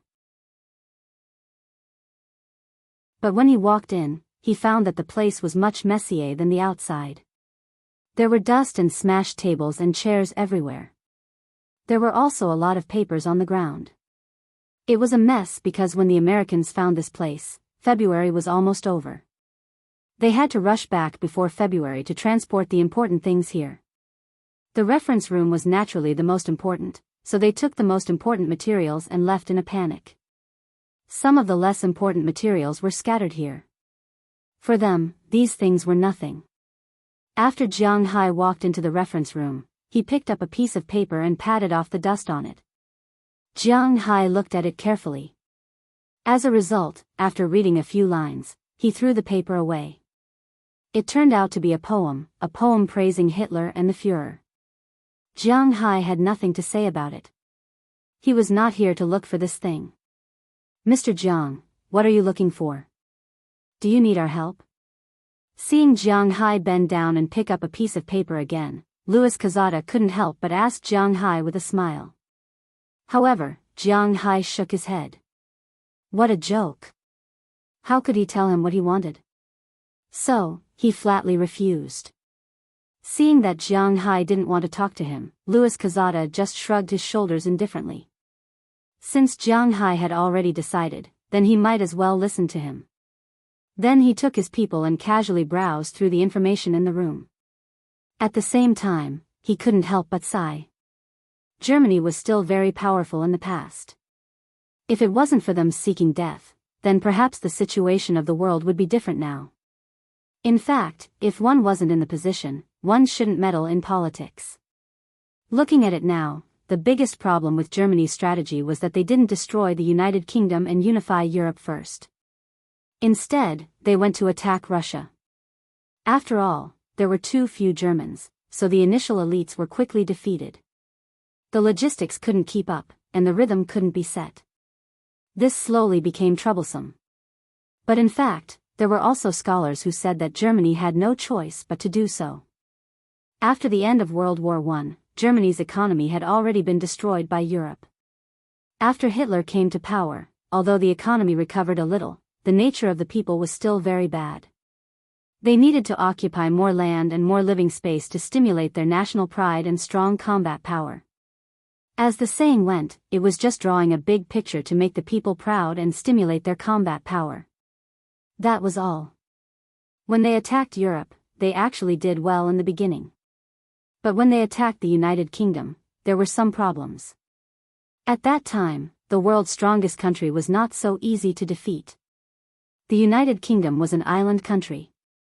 Yes, it was not connected to the European continent. If they wanted to attack the United Kingdom, they would need to cross the sea. However, Germany's army was invincible. How could their navy compete with the United Kingdom, the world's #1 country? So, after the evacuation of Dunkirk, Germany was actually unable to attack the United Kingdom. The bombing of London was just for show, to dispel their feelings of resistance. As long as the British did not surrender, the Germans could not do much. However, the domestic economy needed to be stimulated by continuous victories. Therefore, the Germans had no choice but to give up on the British and turn to attack Soviet Russia. However, Soviet Russia was bitterly cold. During the summer, everything would be fine, but it would be over in the winter. At that time, Germany's main tactic was not to push, but to use blitzkrieg and mechanized troops to push forward. But once it was winter, the petrol would freeze, and tanks would need a few hours to move. Under such circumstances, a bicycle or a horse could run dozens of times faster than a tank. How could you fight? So, when winter came, Germany was at a loss. Originally, Operation Typhoon was going well and they had occupied a lot of territory. But they were blocked by the cold and could not advance. So, the problem of attacking the United Kingdom came again.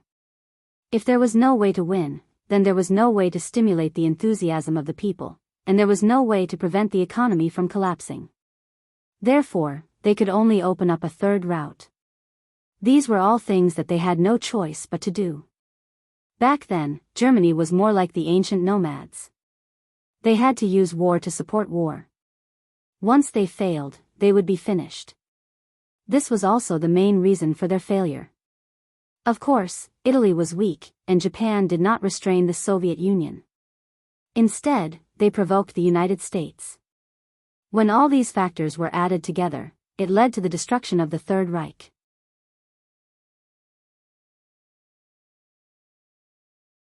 Chapter 954. How Germany lost had nothing to do with Jiang Hai. What he was most concerned about now was the thing he was looking for. Jiang Hai picked up every piece of paper on the ground and flipped through them casually. Perhaps they saw what Jiang Hai was doing, but the people around him also moved. Knerson Peters, Azalina, and Wallace Shelley also picked up the papers. Only Bell Lester and Galena were still guarding against the CIA people. It was said that many hands made light work. Not long after, Jiang Hai had about 100 pieces of paper in his hands. Jiang Hai looked through them one by one. The more he looked, the more disappointed he became. However, his hope also grew. This was because the hundreds of pieces of paper were basically poems, records of local customs, or some interesting stories. Jiang Hai was very sure that there was no dragon in Wuxia in Europe. Now, the interesting stories written on the papers might contain records of the existence of the dragon-shaped badge. After all, there were even records of 10,000 characters, which was the 10,000 characters that Buddha Xiong spoke of. Therefore, although these pieces of paper were wrong, Jiang Hai did not care and continued to flip through them. Soon, they found that in addition to some pieces of paper that had fallen, there were still some documents left in some cabinets. In the middle of these documents, Jiang Hai's eyes suddenly widened. He felt that he had found something. Jiang Hai didn't know what was written on this piece of paper because it was written in German. However, Jiang Hai recognized the dragon emblem printed on this piece of paper. It seems that this thing was most likely an introduction to this thing. Therefore, Jiang Hai gestured to Azalina and Wallace Shelley, who were still searching. The two also understood Jiang Hai's gesture. When they quietly reported to Jiang Hai, they saw the paper in Jiang Hai's hand. At the same time, Jiang Hai also pointed to the badge. After knowing their goal this time, the two of them were more purposeful in their search. As for Jiang Hai, he quietly called Goldie over and stuffed the paper into his winter clothes. Then, he pretended to continue his search. To be honest, although Louis Cazado was curious about what Jiang Hai was looking for, to be honest, he had already seen the things here. What was written on the paper were some geographical records, some imagination of the people of the Third Reich, or some poems that praised them. To be honest, if some writers or geographers were to get their hands on this information, they might be very happy. However, as an agent and a soldier, Louis Cazado was quite disdainful of these things. In his opinion, these things were just the imagination of the people from the empire who were sucking up to them. There was no basis for any reality at all. Most of the things were nonsense. Therefore, he felt a little speechless that Jiang Hai was interested in these things. However, this did not prevent him from bringing Jianghu here. We're almost done. Basically, we can't find it. After searching here for about 3 hours, Jianghu and the others temporarily stopped. After Azalina gestured a 6 to Jianghu, she whispered to Jianghu.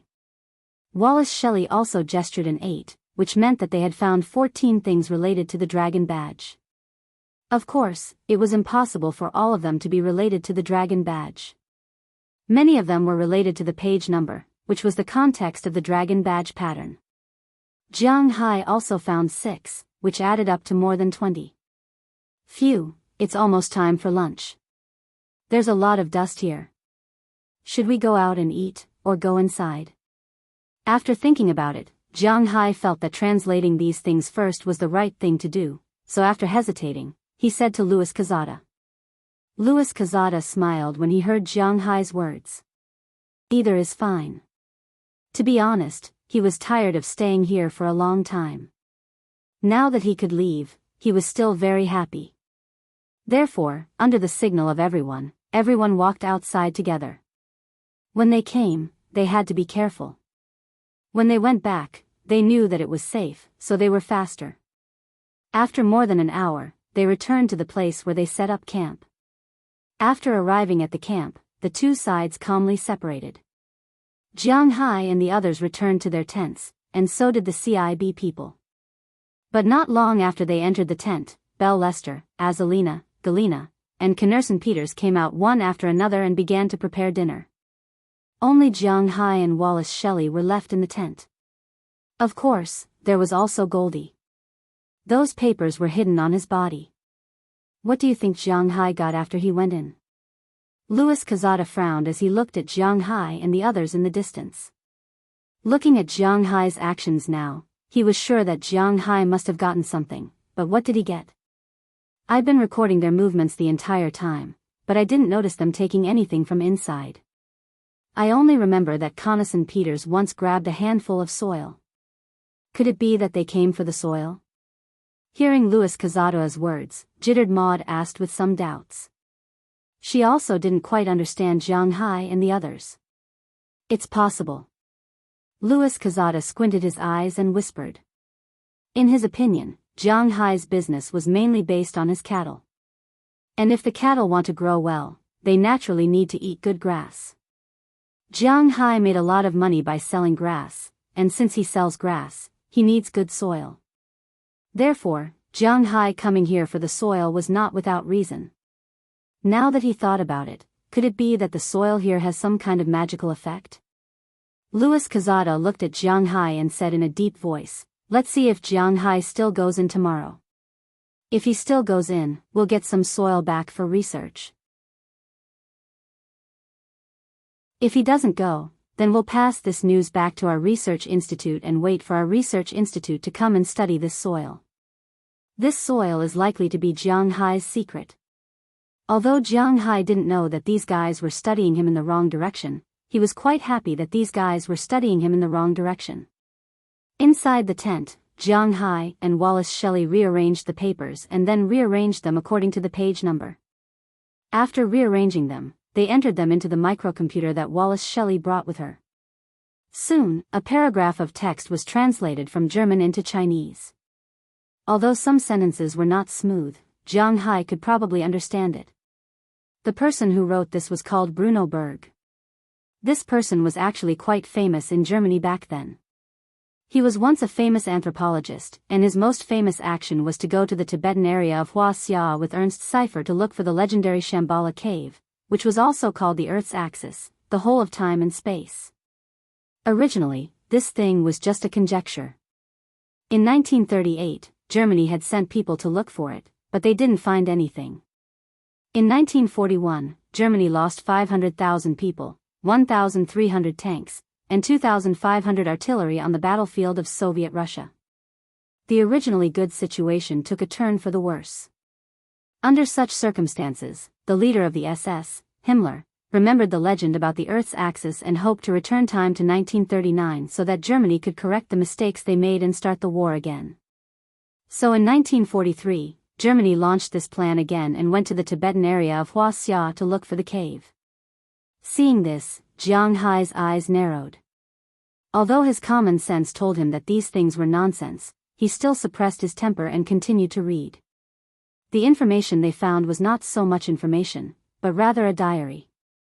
It was the information reported by Bruno Berg, but reported in the form of a diary. It recorded in detail that after they arrived in the Tibetan area, they talked with the ruler of the Tibetan area and obtained their help to go to the snowy mountain in the Tibetan area to look for the Shambhala cave.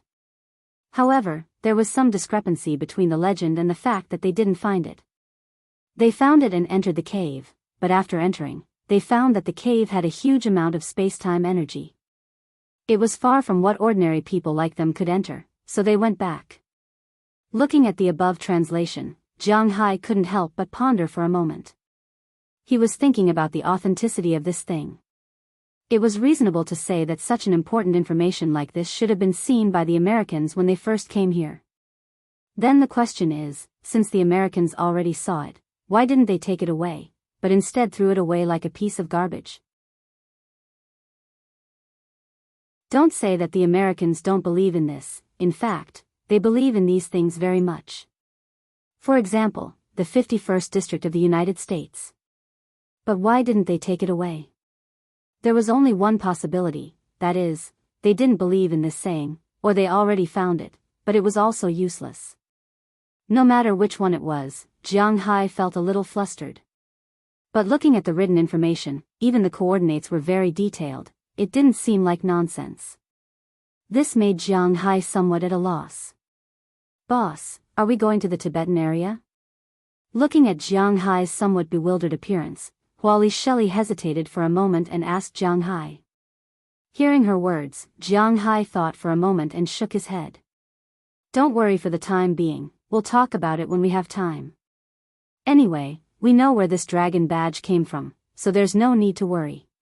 Looking at the very clear coordinates written on the information, Jiang Hai tore the information in half and threw it into the alcohol stove in the tent.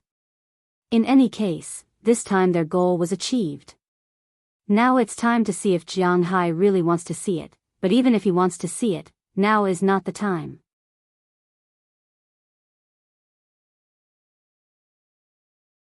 Chapter 955. Now that he had made up his mind, things were much easier to handle. The next morning, Jiang Hai and the others went in again, mainly to find if there was any missing information. After confirming that there was no missing information, Jiang Hai and the others returned. Luis Cazada and the others also obtained some soil samples. Jiang Hai was very puzzled. What did they want to do with this? However, since they wanted it, Jiang Hai could not say much. After everything was prepared, Jiang Hai and the others left the cave on the third day and returned to the scientific research station. On the way back, Jiang Hai and the others took 5 days. This was not an accident, but purely because of the wind direction. The difference between the southern hemisphere and the northern hemisphere was that the southern wind was warm, while the northern wind was warm in the southern hemisphere. This was because north of them was the equator, which was the warmest place in the world. It was summer in Antarctica, which meant that the southern wind was blowing. Although it was still very cold, -20 to 30 degrees Celsius, it was still very cold. When Jiang Hai and the others came, the wind was with them, so naturally, they ran fast. However, when they returned, the wind was against them, so their speed was naturally slower. Moreover, sometimes they had to avoid storms and other things. After all, winter was approaching, and Antarctica's summer only lasted for 3 months. Once they entered March, the weather would quickly deteriorate. Fortunately, there were no surprises or dangers along the way, they just slowed down a bit. 5 days later, Jiang Hai and the others returned to the scientific research station. After taking a bath, Jiang Hai returned the snowmobiles to the team and slept. The next morning, Jiang Hai and the others boarded the ship to return to Tierra del Fuego. After more than 20 hours of bumpy sailing, they finally returned to Tierra del Fuego. The moment they went ashore, Luis Cazada and the others breathed a sigh of relief. The feeling of floating on the sea was indeed uncomfortable, and most importantly, their mission was completed. They returned from Tierra del Fuego to Buenos Aires, the capital of Argentina. After getting off the plane, Jianghu, and the others went to the hotel that the CIB had already prepared. As soon as they entered the hotel, Luis Quezada could not help but whistle happily. I'm a little excited. I finally don't have to stay in that world of ice and snow anymore. Aren't you happy? Luis Quezada said excitedly as he looked at Jianghu. For him, it was great that he didn't have to stay in Antarctica. It's all right. This trip was for naught. Jianghu shrugged and said indifferently. What he got, no one knew except for him and Wallace Shelley. Hearing Jianghu's words, Luis Quezada also laughed. Although I don't know what you want to get in Antarctica, to be honest, brother, if there is anything, it would have been taken away by the scholars of the Federation long ago.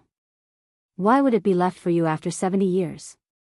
After hearing Jianghu's words, Luis Quezada smiled and said. In his opinion, Jianghu had gained nothing. This was the right path. If Jianghu had really gained something, it would be troublesome. Do you want to go and play again tonight? After Luis Quezada saw that Jianghu's mood wasn't very good after listening to his words. He wanted to please all the rich people, so he leaned over and whispered to Jianghu while raising his eyebrows. When he said play, he naturally meant going to the Boca area. Jianghu was still very clear about what was there. Although the experience that night made Jianghu feel very magical, it does not mean that he is a pervert. He is not prepared to do things like play with little girls too much. Wicked.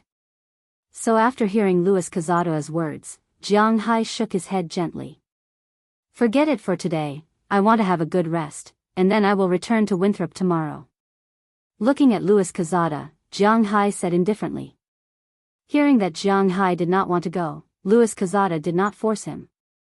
After chatting with Jianghu for a while, he left with his men. Jianghu also gave Belle and Knerson Peters a vacation. If they want to play, they can also go. These two did go to play, but they did not go to the Boca area. Instead, they found a place nearby. Although the legal place to play according to the government is in the Boca area, there are also many illegal goods and secret societies nearby. These people are protected by the government, and they don't pay taxes. Naturally, they earn less, but the quality is not too bad. Belle and Knerson found two places nearby to play for the night. As for Jianghu, he hugged his three sisters and slept well. As for whether there was any exercise before going to sleep, no one knew. Even the CIB people did not know, because their listening devices could not escape Azalina's eyes. Boss, that's it? While Jianghu and the others were sleeping peacefully, in a club in the Boca district, the CIB's explosives expert, Habakkuk Hall, poured a glass of whiskey into his mouth, then looked at Luis Quezada and said. To be honest, this time's mission looked like they had suffered a lot, and then they came back with nothing to show for it. For battle maniacs like them, they were somewhat unhappy. But in front of Jianghu, they didn't dare to show off. But now that Jianghu was not here, it did not prevent them from asking. This is the best result. Why? Are you really going to fight with those guys? To be honest, along the way, Jianghu and the others are not to be trifled with. Luis Quezada squinted his eyes and took a sip of his whiskey. Along the way, he constantly refreshed his mind on the strength of Jianghu and the others. From humans to dogs, the strength of Jianghu and the others was quite impressive. If they really fought, the elites may not be a match for those guys. From their equipment, strength, tactics, and physique, those guys were not at a disadvantage. Well, this should be the easiest mission I have ever completed. Hearing Luis Quezada say this, the people on the other side did not have any other thoughts. Just like Luis Quezada knew, in the United States, one should never provoke the rich. Now, although they did not understand it very well, they also knew that Jianghu was a rich man. Seeing that his subordinates were so obedient, Luis Quezada also laughed. To be honest, in his heart, he hoped that Jianghu would do something. If Jianghu did something, there would be a flaw, and if there was a flaw, there would be a reason. Luis Quezada was not a good person. If you told an agent that he was a good person, it would be almost like telling a joke. You said that he was hanging around with Jianghu. Did he really not have any intention of probing Jianghu's background? Stop joking. To be honest, this was Jianghu. If it were other rich people, they would not dare to go abroad with them. It should be known that these guys were not good people. Even if they could not find out Jianghu's secret, and if Jianghu's side was not strong enough, they might kidnap him. Such things had happened before. So, thankfully, Jianghu's strength was strong enough. In the situation where the benefits were not proportional, these guys still decided to keep their jobs. Jianghu was not an easy person to deal with. But now, it was quite good. If Jianghu just returned to the United States and lost his curiosity, then for them, the mission would be considered completed. Although they did not make a lot of money, some small money was not bad. Of course, they also brought back the soil. If the soil was really useful, then they would be rich. Jianghu did not give Louis Khazard any more opportunities to get close to him. After waking up the next morning, Jianghu and the others boarded the plane that he had chartered. They flew from Buenos Aires to Boston. To be honest, flying from the southern hemisphere to the northern hemisphere was quite tiring. There was no direct flight from Buenos Aires to Boston. Jianghu had said before that he had chartered the plane. When he got off the plane, he naturally had to go through customs or something. It was quite troublesome. However, after passing through customs and arriving at the parking lot, Edward Anderson and Robbins Garcia had been waiting for a long time. They were here to pick up Jianghu and the others. Of course, they also had to mention a little about the harvest during this period. So, Galena, Belle, and the others sensibly got into another car, while Jianghu and Azalina got into the first F-750. As the engine started, the two behemoths also drove out of the airport. At the same time, Edward Anderson and Robbins Garcia also introduced the recent situation to Jianghu. As time passed, the Antarctic was getting colder and colder. Winter was coming. However, Winthrop was getting warmer and warmer. After entering February, the temperature in Winthrop during the day could reach above zero. Although it was still a little cold, the snow could no longer be frozen during the day. The sun shone on the grassland, and large patches of snow melted into water. However, at night, the temperature would drop to about -5 degrees Celsius. Then, the melted snow would turn into ice cubes. However, Jianghu had another advantage, and that was the ocean monsoon. The ocean would never freeze, and the sea breeze would bring warmth into the grassland, waking it up first. According to Robbins Garcia, they had been driving the herds to stay in the meadow for a long time. This was because the herds could crush the ice, and at the same time, the grass in early spring was rich in nutrients. "Boss, we are preparing to get some fish seedlings and grass seeds." Looking at Jianghu behind, Edward Anderson said with a smile. Jianghu had given him such a generous salary, so he naturally wanted to repay Jianghu. Releasing fish seedlings was the most important thing.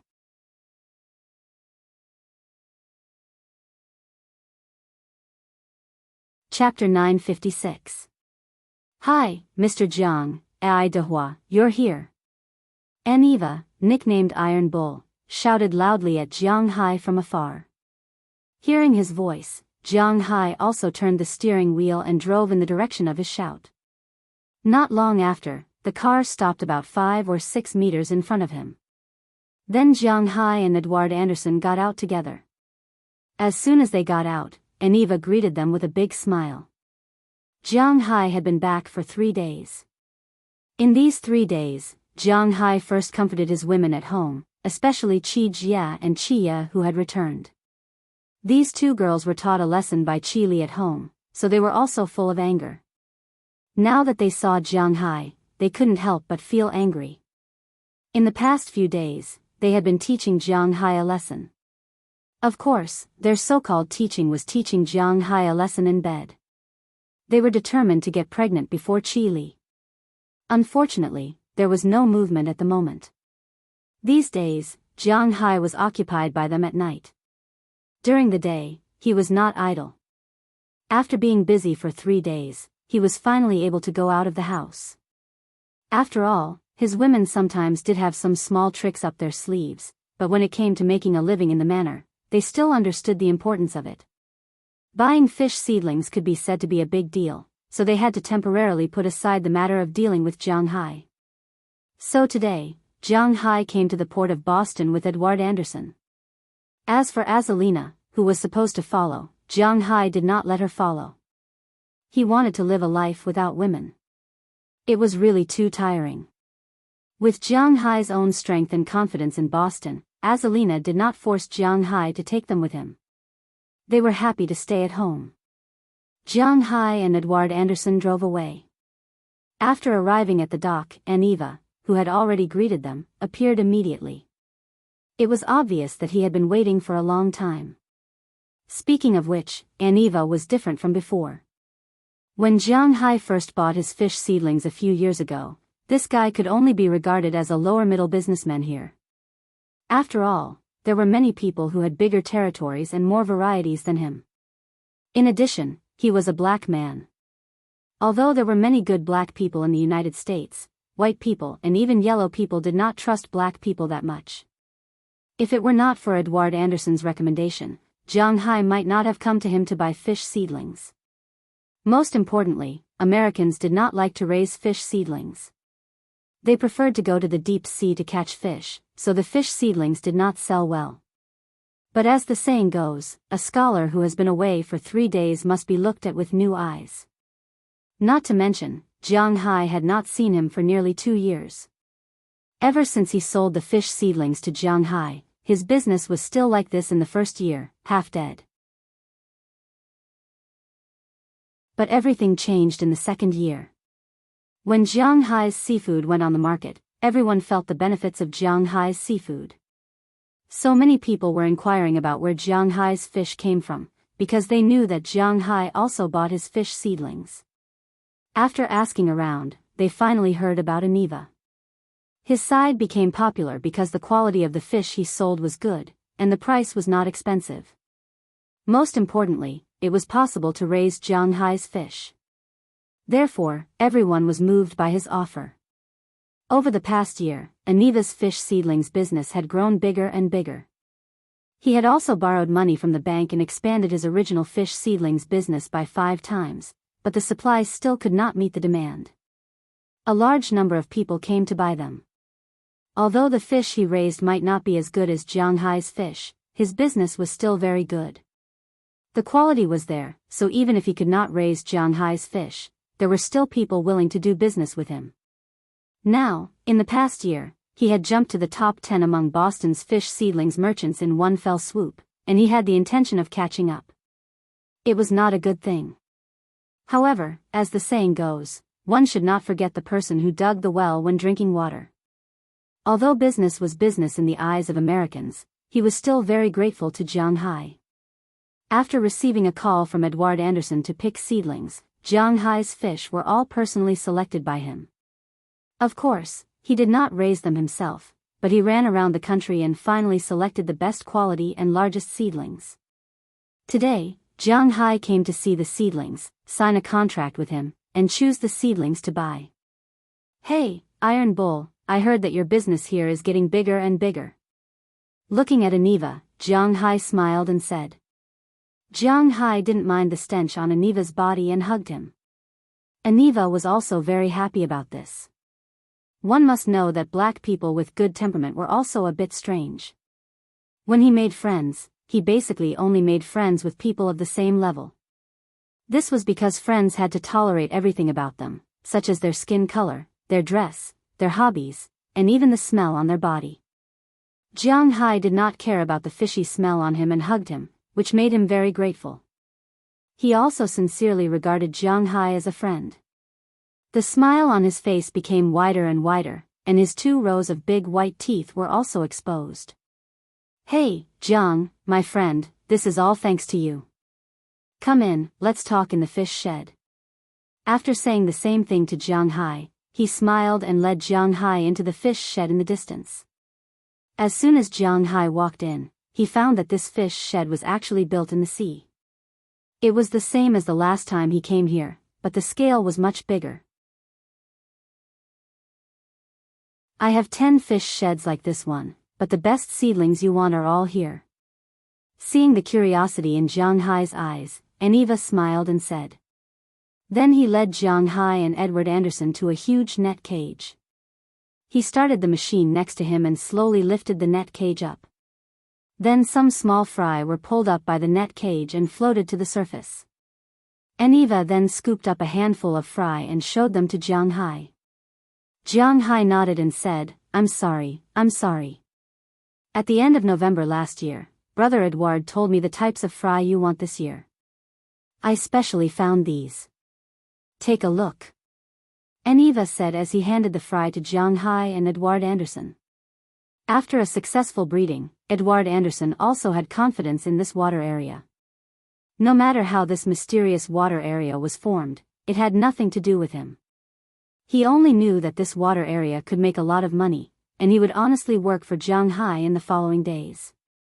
This was the most important thing.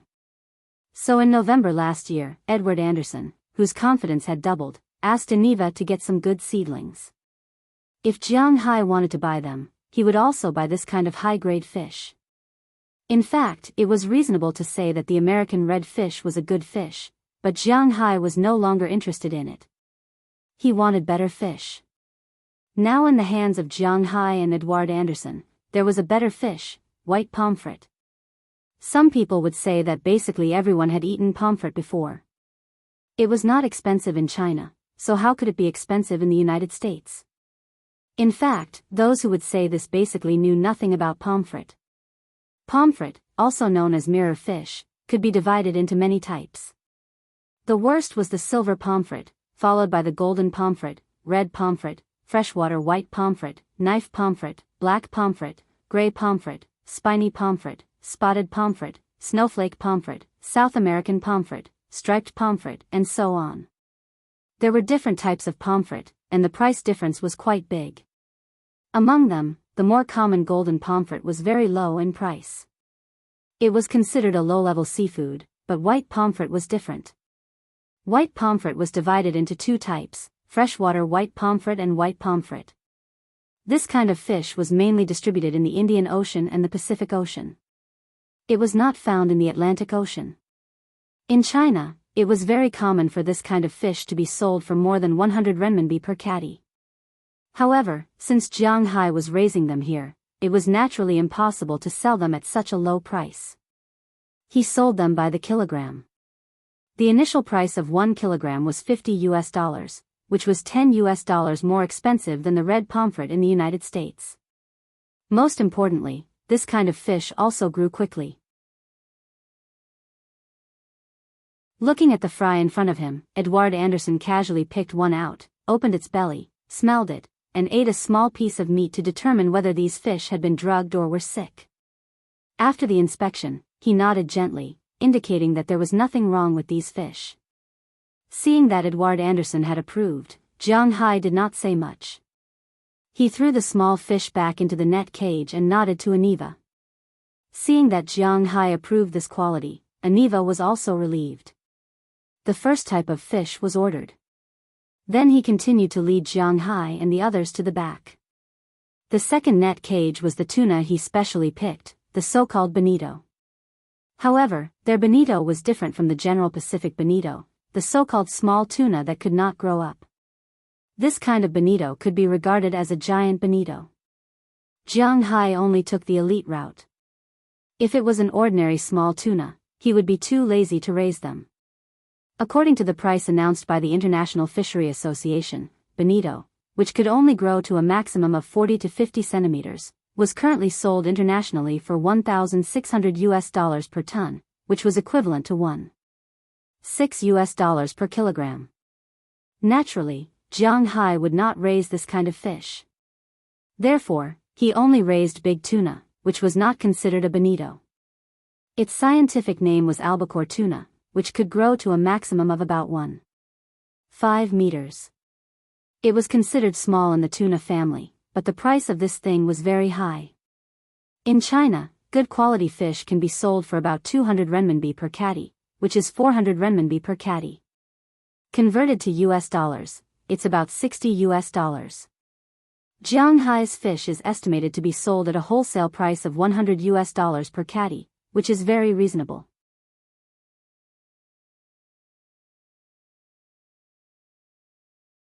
Chapter 957.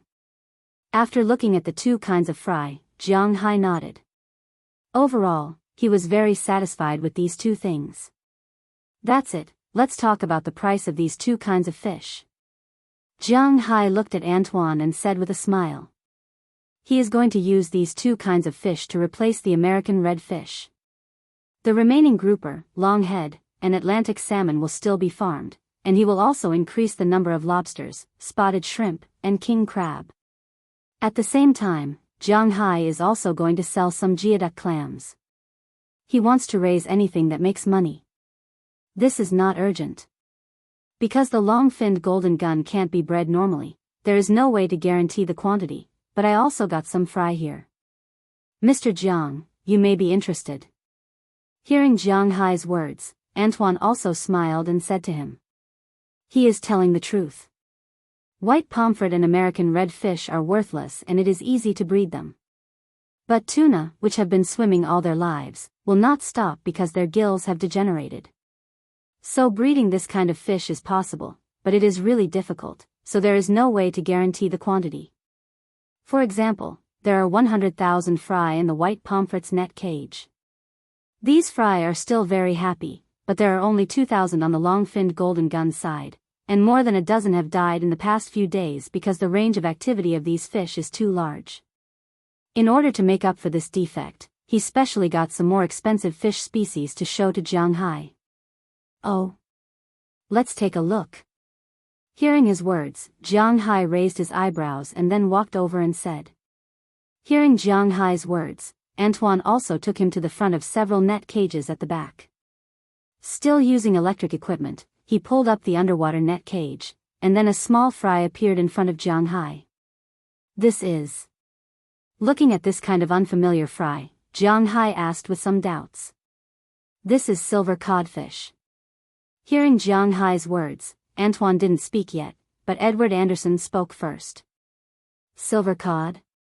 Is this a codfish? Jianghai asked doubtfully as he looked at the long little things in front of him. Although this thing is called a silver codfish, it's not a codfish, but a scorpion fish. This fish is a species of the Pacific Ocean and the Arctic Ocean. It's mainly supplied to Soviet Russia and Japan. I heard that this thing is selling well in Mr. Zhang's home country recently. Hearing Jianghai's words, Antoine said with a smile. Hearing his words, Jianghai also looked at these fishes, then a thought flashed in his mind. He seemed to have seen this thing in Japanese cartoons before. So he immediately took out his mobile phone and sent a WeChat message to Chili, asking her if she knew this kind of fish. Soon Chili sent him a message. She does know this kind of fish. This kind of fish is a precious species in China. Codfish is codfish, silver codfish is silver codfish. Although there is a difference of one word, the difference is not small. If this kind of fish is retailed, the price is more than 110 renminbi. The wholesale price is more than 80 to 90 renminbi per catty, which is about $35 per catty. Hearing this figure, Jianghai nodded. It's indeed not cheap. He can also sell this fish for $60 per catty, because other places catch this kind of fish, but he can raise this kind of fish. Can this be supplied in sufficient quantity? Pointing to the silver codfish, Jianghai said to Antoine. Of course, this is not a problem. Hearing Jianghai's words, Antoine patted his chest and said. This kind of fish has been raised in Asia, but this kind of fish lives about 2,000 meters under the sea, so there is no way to use net cages to raise it. That is to say, it is possible to raise it, but it is impossible to raise it in batches, so even if this kind of fish is raised, it is sold as wild. But he has already contacted a plant, so there will be no problem in quantity. As for the quality, there will be no problem. There is also this kind of fish, humpback bass. I heard that this kind of fish is also very popular in Wuxia. Seeing that Jianghai is very satisfied with this kind of fish, Antoine also smiled, and then picked up another net cage, in which there is a kind of small white fish with black spots. Looking at this fish, Jiang Hai became interested, because he knows this fish. Its scientific name is humpback bass, and its nickname is mouse spot. Yes, in Hong Kong movies, there are many seafood restaurants and the like, and the best thing is this fish. So he immediately took a photo and asked Chile. Edward Anderson knows a lot, but he is also a little confused about how much these precious seafood can be sold for. After all, he has not been exposed to these before. The most popular fish in the West is codfish. It is nutritious and the price is fair. In fact, the luxury fish market is basically brought from Asia. Westerners don't eat much fish. Look at many Western restaurants, they only have codfish as a fish meal. It is just divided into ordinary codfish, haddock, Pacific codfish, and so on. If you go to some Chinese restaurants, you will find out the price of fish, including tuna. This kind of thing used to be eaten in the Atlantic Ocean. These are all things that show one's bravery, such as going out to sea alone and catching a tuna or something to prove oneself as a successful fisherman. In modern times, this kind of fish became popular in Japan, which was the world's second largest economy. Even now, the biggest market for this kind of fish is still Japan's sushi restaurants. Not long after, Chile sent another message. Humpback bass, also known as mouse spot, is also very popular. In some domestic hotels, the selling price is 980 yuan per catty. Of course, this is only the selling price in domestic hotels, and the price has dropped in recent years. Just now, Chile asked her purchasing department, and the price of mouse spot is 260 yuan per catty, which is equivalent to 520 yuan per catty. Hearing Chile's price, Jiang Hai calculated in his heart. He has always been a profiteer.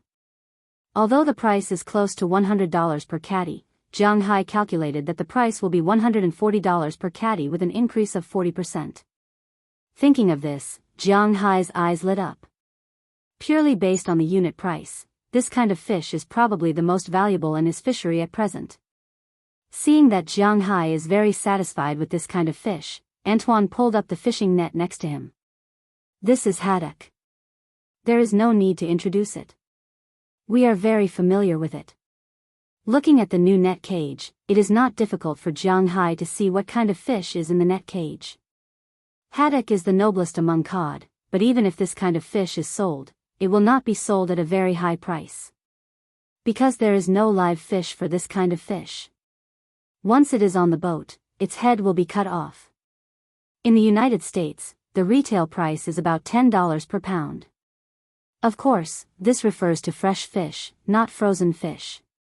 Even if Jiang Hai sells it as fresh, it will probably be the same as the red fish in the United States, which is $40 per catty. Therefore, even if Jiang Hai wants to raise this kind of fish, he does not plan to raise a lot. No, I naturally know that this kind of fish is not good enough for you, so I am not going to introduce this kind of fish to Mr. Jiang. I want to introduce this kind of fish. After hearing Jiang Hai's words, Antoine immediately shook his head and pointed to a small net cage next to the haddock. It is a very small net cage. Looking at the fish in the net cage, Jiang Hai can't help but be a little surprised. This kind of fish had a slender body. Although it was only a seedling, it could be seen that once this fish grew up, it would belong to the slender type. The color of this fish was a bit too bright, it was actually red with a slight pinkish color. This is the eastern star spot. Looking at this kind of fish, Jiang Hai can't help but secretly click his tongue. He knows this kind of fish. To be exact, he has eaten it before. He has eaten this kind of fish once when he was on a mission in the capital. To be honest, the taste of this fish is average. It is not particularly good, but it is definitely not bad. However, in Jiang Hai's opinion, the taste of this fish is a little worse than his longju. Especially after knowing that this kind of fish is called the eastern star spot, Jiang Hai muttered in his heart, eastern star spot, is there a Hong star spot? This name is probably given by the people in Hong Kong. But even so, no one can raise the price of this thing. Jiang Hai once quietly asked. This kind of fish is pure and wild, produced in the Dongsha archipelago of Wuxia. It is more than 800 yuan per catty. The second-class magenta fish with black in it is called Audong. It is more than 700 yuan per catty. The third-class magenta fish is slightly pink. Even if it is artificially farmed, it is also about 600 yuan per catty. Now, the fry in front of Jianghu are naturally artificially farmed, but Jianghu is confident that he can raise it into the wild. In that case, the price of this kind of fish is 800 yuan per catty. 1 kilogram is 1,600 yuan, which is more than 200 yuan per US dollar, close to 300 yuan per US dollar. Then I will sell it for 300 yuan. 300 yuan per catty fish. After thinking about it, Jianghu can't help but take a deep breath. 300 yuan per catty. Under Jianghu's cultivation, this fish can grow to 1 kilogram in a year. If he buys 1 million fish, it will be 1 million kilograms. That is to say, it is worth 300 million yuan. What if it is 10 million? 3 billion yuan? Thinking of this, Jianghu's eyebrows unconsciously twitched. It seems that, maybe, he suddenly lost interest in the bluefin tuna. Bluefin tuna, this thing, it takes a few years to grow to a particularly large size. If I have this time to raise the eastern star spot, maybe, I can earn more than raising bluefin tuna. What's more, he has no place to buy bluefin fry. He can only rely on the bluefin tunas in his own fish farm to slowly reproduce. Thinking of this, Jianghu's eyes narrowed. He had to make a good calculation. Originally, he was only going to buy some white pomfret and golden longfin spears. But now, he was a little shaken.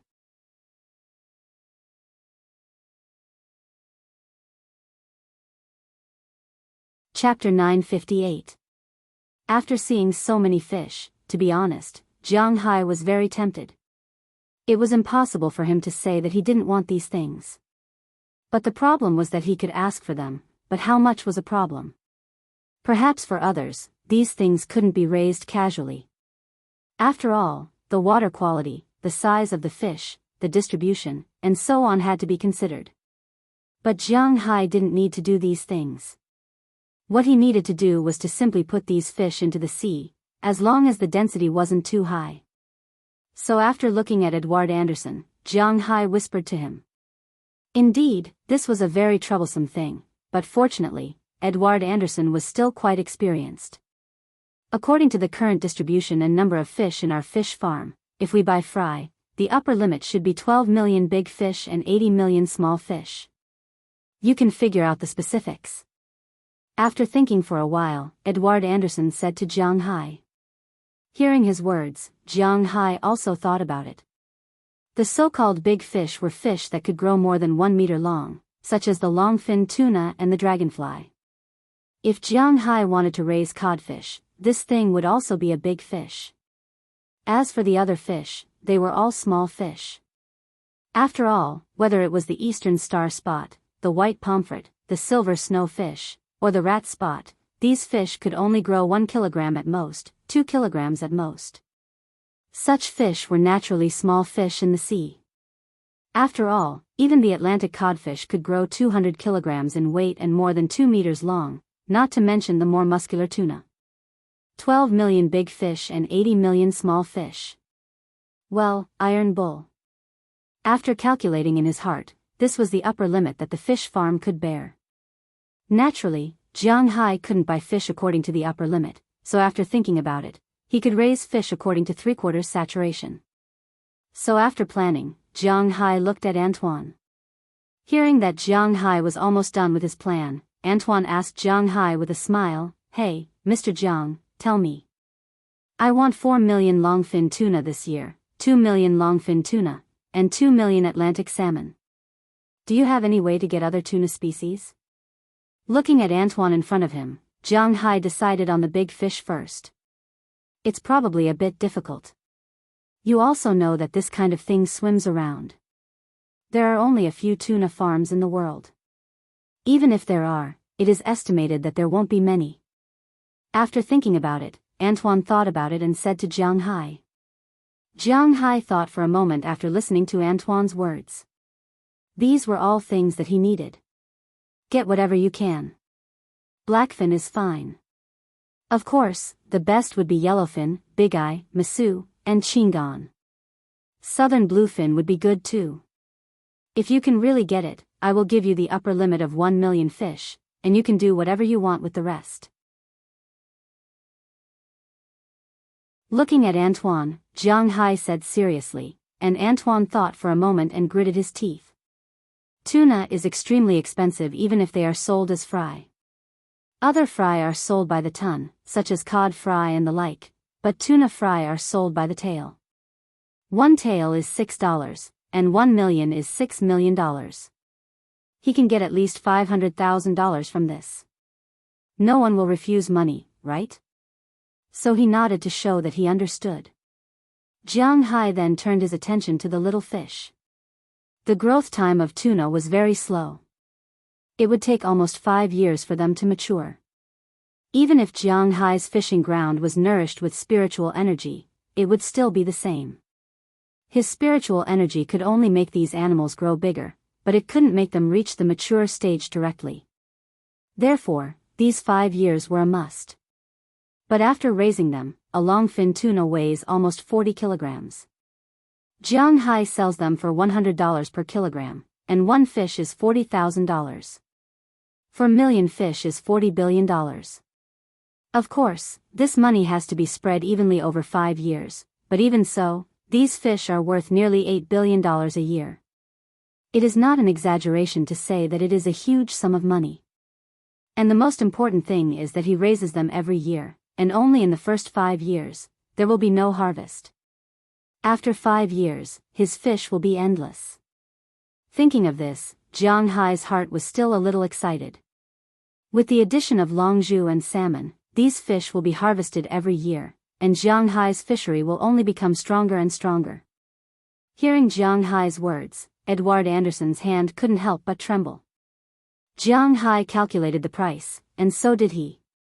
If Jiang Hai really raises these fish, the annual income will be more than $50 billion after 5 years. 2,000 is $100 million, and $100 million will be divided among the 8 of them. Gulp. Just thinking about it, he felt his throat tighten. It's too scary. And this is just the big fish. What about the small fish? These small fish, 80 million. Well, let's get the white pomfret first. We'll be more assured about that. 30 million white pomfret, 10 million silver cod, 10 million rat spots, and 10 million eastern star spots. That's it. After thinking for a while, Jiang Hai waved his hand. It's better to try to raise them first, because these fish are not fish species of the Atlantic Ocean, but of the Pacific Ocean. Jiang Hai actually wasn't too sure whether they would be suitable for his place. Okay, no problem. I'll definitely pick the best for you. I'll give you another 2 million haddock. Hearing Jiang Hai's order, Antoine couldn't help but smile in excitement. He had made a lot of money from this deal. At present, not counting the last 1 million tuna seedlings, just the ones ordered by Jiang Hai. A fry of albacore tuna was $6, a tail of anchovy was $1.15, and a tail of 4-year-old salmon was $5. These big fish added up to $46.3 million, and Antoine could at least make a small profit out of it. Jiang Hai was a person who never put money on the line. He believed in real gold and silver transactions. Therefore, there was no such thing as empty-handed. If someone came to him to buy beef, he would have beef. So long as they brought the money, he would deliver the goods. What mortgage, what high price after selling the beef, Jiang Hai did not need it. He would not give anyone face, he was just that firm. So when he bought things from others, he would simply give them money. It was that simple. Antoine could pay off his bank loan with the money he earned from these larvae alone. Of course, Americans did not have the habit of paying off their loans in one go. It was more likely that he would use the money to expand his larvae farm. The price of the small fish was actually higher. After all, the fish Jiang Hai wanted were not ordinary fish. The white pomfret was cheap, almost the same price as the American red fish. Because Jiang Hai counted by the tail, Antoine gave him a discount of 18 cents per fish, so 30 million fish was a total of $5.4 million. However, the other 3 kinds of fish were a little more expensive. He bought the silver cod from Russia, and it sold for $2 per fish. A silver cod could grow to about 1 meter, with a maximum of 120 centimeters. Of course, it was impossible for it to grow to that size, but it could grow to 80 centimeters. At that time, it would weigh more than 10 kilograms. 1 kilogram was $60, so a dozen kilograms would cost nearly $1,000. It was not bad. The mouse spot was similar to the grouper. It could grow up to half a meter long, and 3.5 kilograms was the limit. Jiang Hai estimated that it wouldn't be a big problem. A fry was $5, the same as a 4-year-old salmon. However, Jiang Hai could raise about 3 kilograms a year. 1 kilogram of Jiang Hai was $140, so 3 kilograms would be $420. If one fish was already so expensive, what else was there to say? 10 million fish would be $4.2 billion. The money from these fish alone was equivalent to 2/3 of the total income of Jiang Hai's fish farm this year. The eastern star spot was a little more expensive. Although there were farmed ones, even the small seedlings of this fish cost $15 per tail. Of course, this price included the shipping cost. Otherwise, the fish wouldn't be sold at such a high price. The white pomfret was $5.4 million, the mouse spot was $50 million, and the eastern star spot was $150 million. The price of $15 per fish was indeed a bit high. The small fish were worth a total of $254 million, and the big fish were worth more than $25,000. Zhang Zian calculated in his heart. Fortunately, he didn't have to pay all this money in one go. Otherwise, he would feel a little heartache. After he paid the deposit and signed the contract, the price of the fish was almost settled. Then, Jiang Hai prepared to get some shrimp, lobsters, and king crabs. There was no market for abalones and sea cucumbers in the United States. Jiang Hai couldn't even finish these things in the sea, so there was no need to farm them. By the way, Mr. Jiang, I heard that you like shrimps. Are you interested in these shrimps? As soon as he mentioned these shellfish, Antoine suddenly patted his head and asked Jiang Hai excitedly. Hearing his words, Jiang Hai looked at him with some confusion. He opened 2 specially heated net boxes in the distance and fished out 2 things from them. Jiang Hai knew these 2 things. They were big shrimps and shrimp crawlers, which were also mantis shrimps. But the question was, why were these 2 things so big? In Jiang Hai's opinion, the biggest shrimps in the past, besides lobsters, were the Argentinian red shrimps that appeared inexplicably in his manner. But compared with the big shrimps and mantis shrimps in front of him, the Argentinian red shrimps were nothing. Because at this time, the 2 things in front of him were almost half a meter long, almost as long as his forearm. Were they shrimps? Are you sure he didn't eat some radioactive substance and mutated? Were they kidding? Mr. Jiang, are you interested in these 2 things? Looking at Jiang Hai's dazed appearance, Antoine couldn't help but laugh. To be honest, when he first saw the 2 giant beasts, he was also stunned. Then he had a feeling that Jiang Hai would be interested. Gulp. Tell me. Looking at the 2 things in front of him, Jiang Hai swallowed a mouthful of saliva and whispered.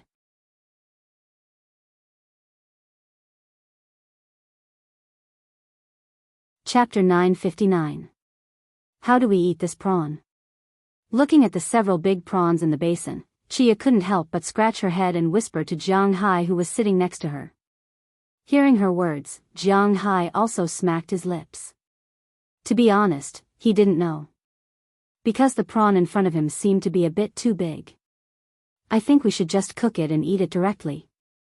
Seeing Jiang Hai and Qi Jie's somewhat troublesome look, Qi Jie, who was sitting next to them, couldn't help but say indifferently. Hearing what she said, many people who felt a little troublesome nodded their heads. But if we cook it directly, it feels a bit wasteful. But it's not that no one objected, at least after Ai Xiaoxi thought about it, she said to her. After hearing Ai Xiaoxi's words, Jiang Hai also nodded. Cooking it is indeed a bit wasteful. How about this? Let's boil 2 prawns, steam 2 prawns with minced garlic, and roast 2 prawns. Listening to different opinions, Chia thought for a moment and said with a smile. Since they haven't decided how to cook it, then let's try it out. Hey, I think this is reliable. Hearing Chia's words, Feng Yunshan also smacked her palm and said with a smile. Okay, then let's do it. After seeing that there was an opinion, Aphrodite also smiled and picked up the basin in front of her and walked towards the kitchen, and Jiang Hai and the others also walked over, wanting to see if this thing is easy to cook. The thing that Jiang Hai brought back is not someone else, it is a prawn, a big prawn, but how big is this prawn? Not counting the pincers, it is 40 centimeters long. Indeed, this is a very scary prawn. If it is straightened, it is not even shorter than a human forearm. This kind of prawn was called lobster, and it was the largest known prawn. Antoine knew that Jiang Hai liked to eat prawns, so when he was looking for seafood, he also found prawns. He happened to see this thing, so he took it. Another monster was a giant mantis prawn, which came from the same place as the luo prawn. However, Jiang Hai wasn't interested in mantis prawns, but he brought back a dozen of them. Of course, since Jiang Hai gave Antoine such a big business deal, he couldn't ask Jiang Hai for money for just a dozen of prawns. However, if Jiang Hai wanted to plant prawns and prawns, he would have to pay. According to Antoine's introduction, these prawns came from Thailand. In fact, it wasn't only Thailand, but other countries also had them. The Indian Ocean was a very mysterious place. There were 7 continents and 4 oceans in the world. Not many people lived in the Arctic Ocean, but not many people knew about the Indian Ocean. But if you were a real foodie, you would know that if you wanted to eat seafood, you had to eat the Indian Ocean.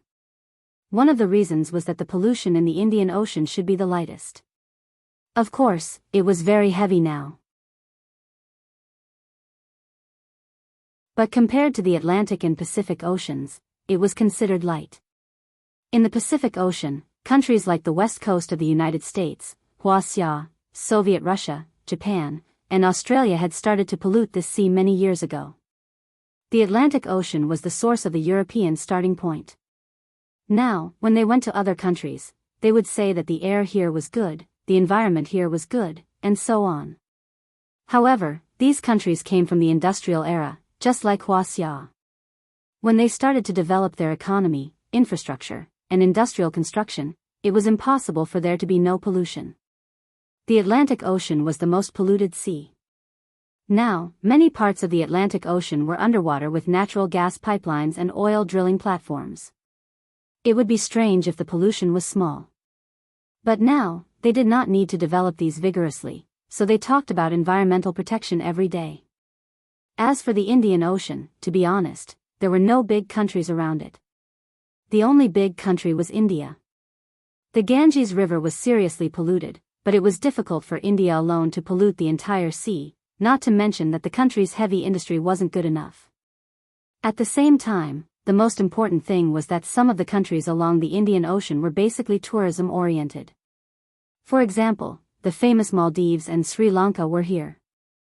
In terms of scenery, this place was not worse than the Pacific Ocean and the Atlantic Ocean.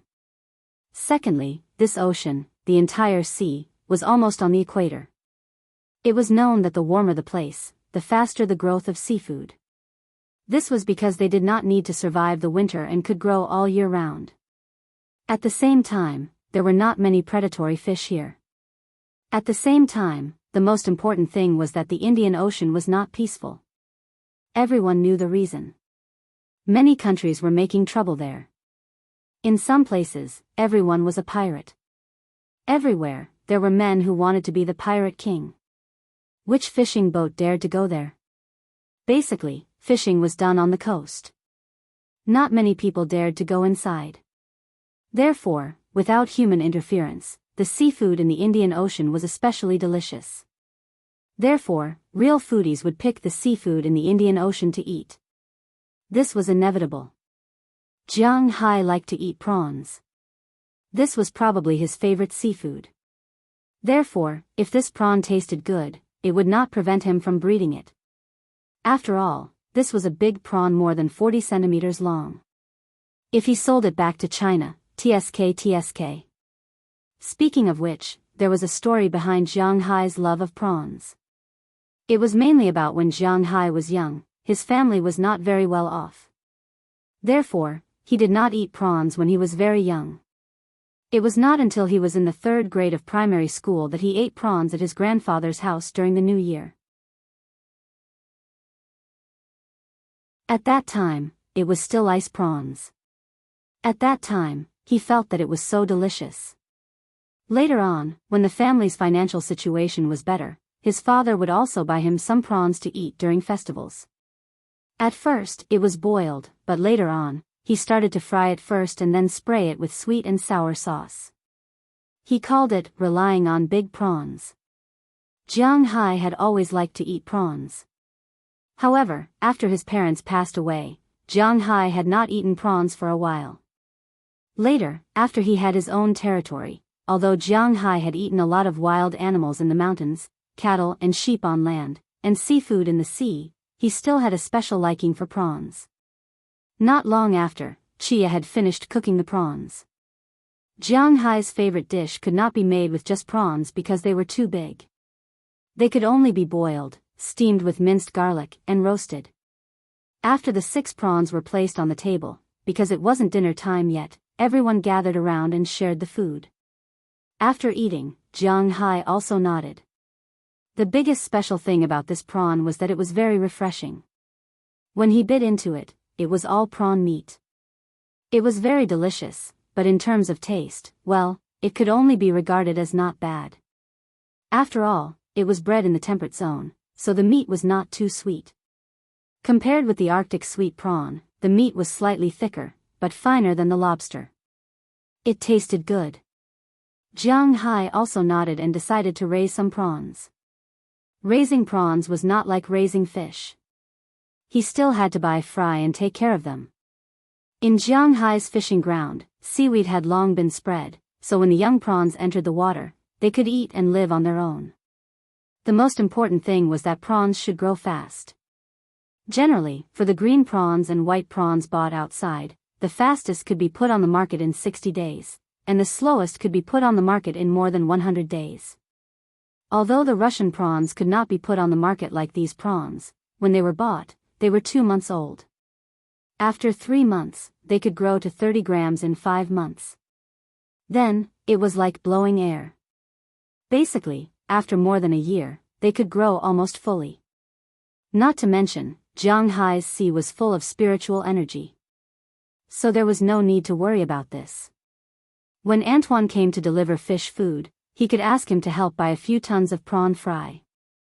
Yes, Jianghu bought so many fish this year, and he must also put bait, which was cuttlefish and octopus fry. These things were much better than feed. Jianghu's fish ate these wild things. What's more, when these baits grew up, they tasted very good. Jianghu used to like to eat teppanyaki squid. Now, he ate it casually. The first batch of squid he raised, although the type was small, had been nourished by spiritual energy. Now, the squid in Jianghu's manor was not much smaller than the prawns. If their whiskers were not straightened, they would be about 40 centimeters long. Just as Jianghu was eating and thinking, his phone suddenly rang. He picked it up and saw that the caller was none other than Moses Adams. This guy had not appeared for a while. The last time he appeared, he was in Washington. This time, he called him at this time. It was obvious that he did not come to greet him. "Hello, Moses, what's the matter?" Based on Jianghu's familiarity with him, naturally, there was no need to call him by his full name, but Jianghu felt a little uncomfortable just calling his name, because it was like a call from a Japanese. "Hi, Jiang, I just received an invitation here, so I'm calling to ask you." Hearing Jianghu's words, Moses Adams also said with a smile. Hearing his words, Jianghu was stunned for a moment. Why did he invite him? Are you confused? Your invitation? Why are you asking me? He asked doubtfully on the other side of the phone. Oh, I didn't make it clear. I received an invitation from the San Antonio City Council. They invited you to participate in their livestock show. Didn't you go there last year to slap their faces? Now you've beaten these Texans into submission. They're still holding it this year, so they specifically asked you if you'd like to go. Hearing Jianghu's words, Moses Adams also said.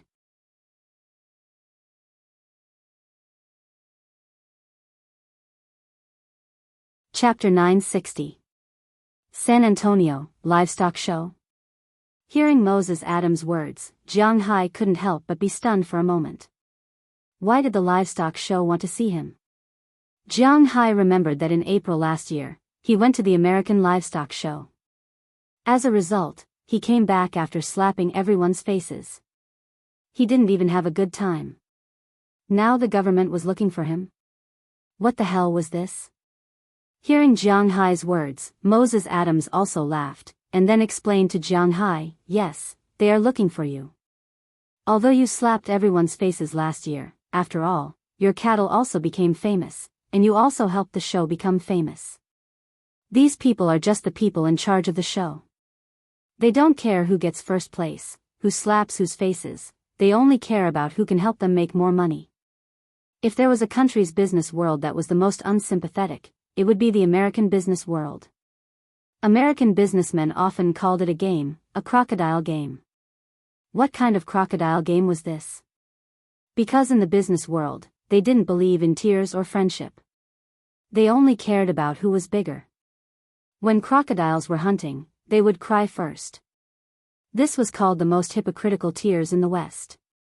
In the past, Westerners thought that crocodiles were moved by the people they ate before eating people. Later, it was confirmed that crocodiles really didn't cry. They only shed tears to lubricate their eyes and enter the hunting state. So if you saw a crocodile crying, you had to be careful, because it meant that it was ready to hunt. Crocodiles, as cold-blooded animals, weren't smart and didn't feel moved. Crocodiles were like snakes, they couldn't be tamed. Because they didn't have any emotions in their minds, they wouldn't be moved, they wouldn't be afraid, they wouldn't be scared, and they wouldn't have things like friendship. In the Western business world, only one thing mattered was whether you were rich enough. Jianghu slapped everyone's faces last year. Jianghu offended the local cowboy group last year, but so what? As long as Jianghu's cattle were in the exhibition, after a year of fermentation, needless to say, it would definitely attract a lot of attention.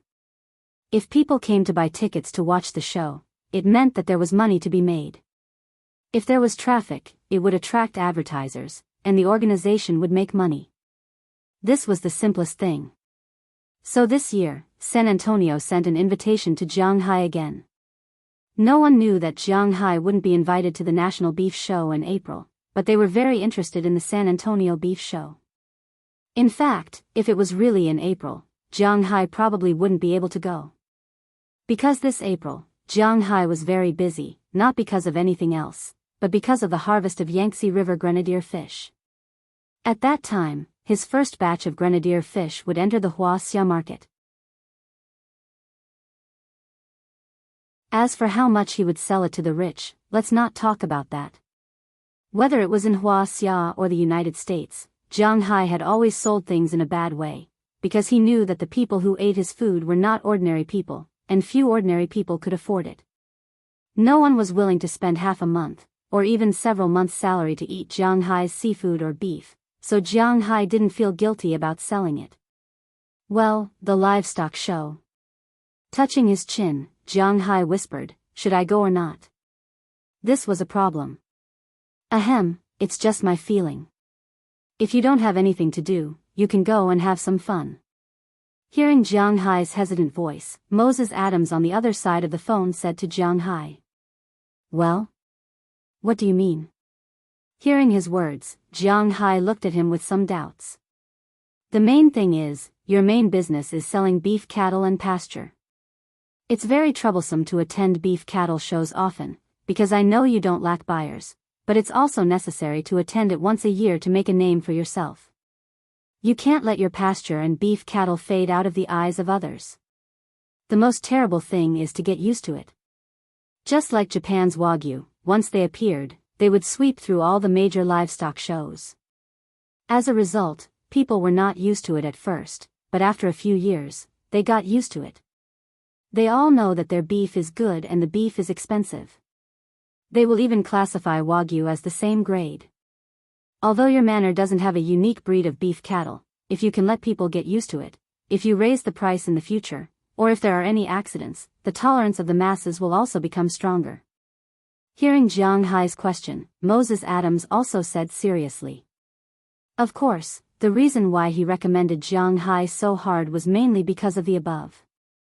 Another reason was that he had also received benefits from the organizers. Now he was the legal representative of the San Antonio Livestock Show. In these 3 weeks, it was estimated that he would make $1 million or $800,000. Well, I'll discuss this with Robbins Garcia first, and then I'll give you an answer. After thinking about it, Moses Adams was right. He couldn't always be mysterious. After all, he had started to sell pasture. However, he still couldn't guarantee that he would attend the show. He still had to ask the professionals, and the most professional cattle farmers in his manor were naturally people like Robbins Garcia and Burke Dollar. Okay, I'll wait for your reply. In fact, after hearing Jiang Hai's words, Moses Adams already knew that it was most likely going to happen. He had known Jiang Hai for more than 3 years. This guy was famous for being stubborn. As long as he was willing to consider something, it meant that there was a 90% chance that it would happen. He didn't even want to listen to anything. Even if you gave him money, he wouldn't even look at it. As the old saying went, listen to others and you will eat your fill. However, Jiang Hai hated it when others tried to persuade him. What's wrong? You're leaving again. After hanging up the phone, Qi Jia looked at Jiang Hai and said unhappily. Jiang Hai had just returned for a few days, and now he was leaving again? Although she and Jiang Hai weren't newlyweds, they could be considered as an old couple. However, she still liked to be around Jiang Hai all day long, and didn't want Jiang Hai to go on business trips often. I'll do some research. Hearing Qi Jia's jealous words, Jiang Hai smiled awkwardly. His original idea of going also dissipated a lot in an instant. It was said that a woman's home was a hero's grave. Jiang Hai was not a hero, but he couldn't bear it either. Indeed, he was also a little uninterested in going to a place that he didn't like very much. Moses Adams really knew Jiang Hai very well. When Jiang Hai said that he wanted to do some research, he had almost agreed in his heart. However, he didn't think about the problem of Jiang Hai's woman. Hearing Jiang Hai say that he wanted to do some research, Qi Jia wrinkled her nose at him and then went to deal with the prawns. In fact, in her opinion, the prawns tasted pretty good. Jiang Hai thought about it, washed his hands, and went to find Robbins Garcia. Indeed, he didn't really want to go now, but as said just now, the best thing about Jiang Hai was that professional things were left to professionals. Since he thought that this matter was beneficial to him, then he had to ask Robbins Garcia's opinion. If he strongly recommended him to go, Qi Jia couldn't stop him. Of course, she just said it, and she didn't necessarily want to stop him. Boss, you're looking for me? After leaving the house, Jiang Hai stepped on the path from the door to the cowshed and quickly walked to the cowshed.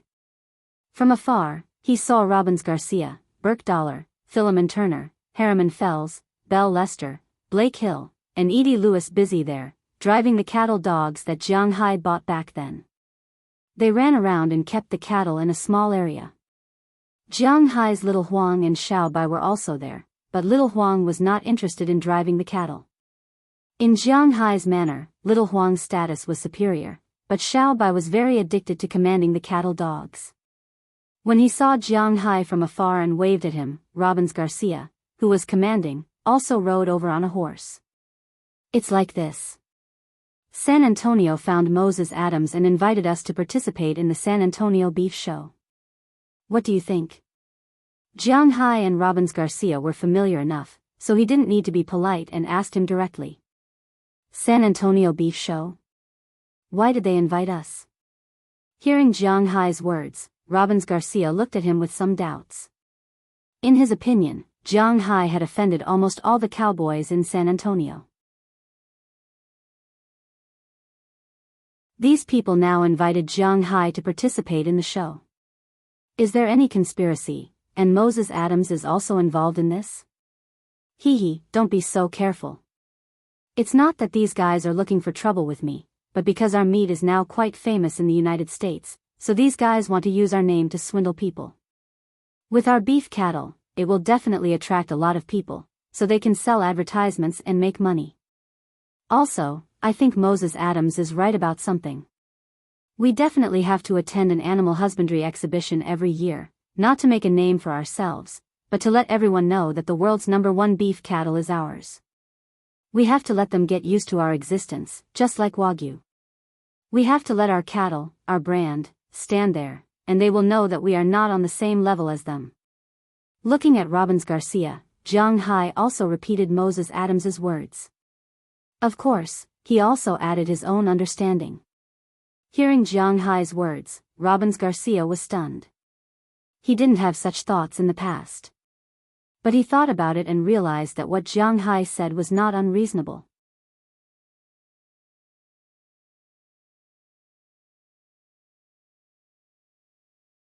Chapter 961.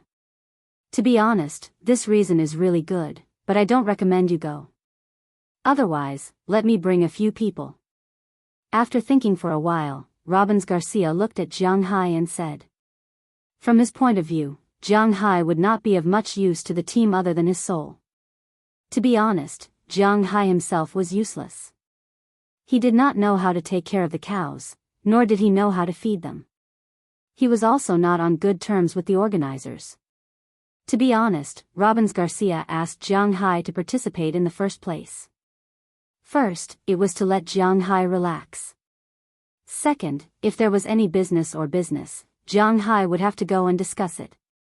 He was the boss, and everything had to be decided by him.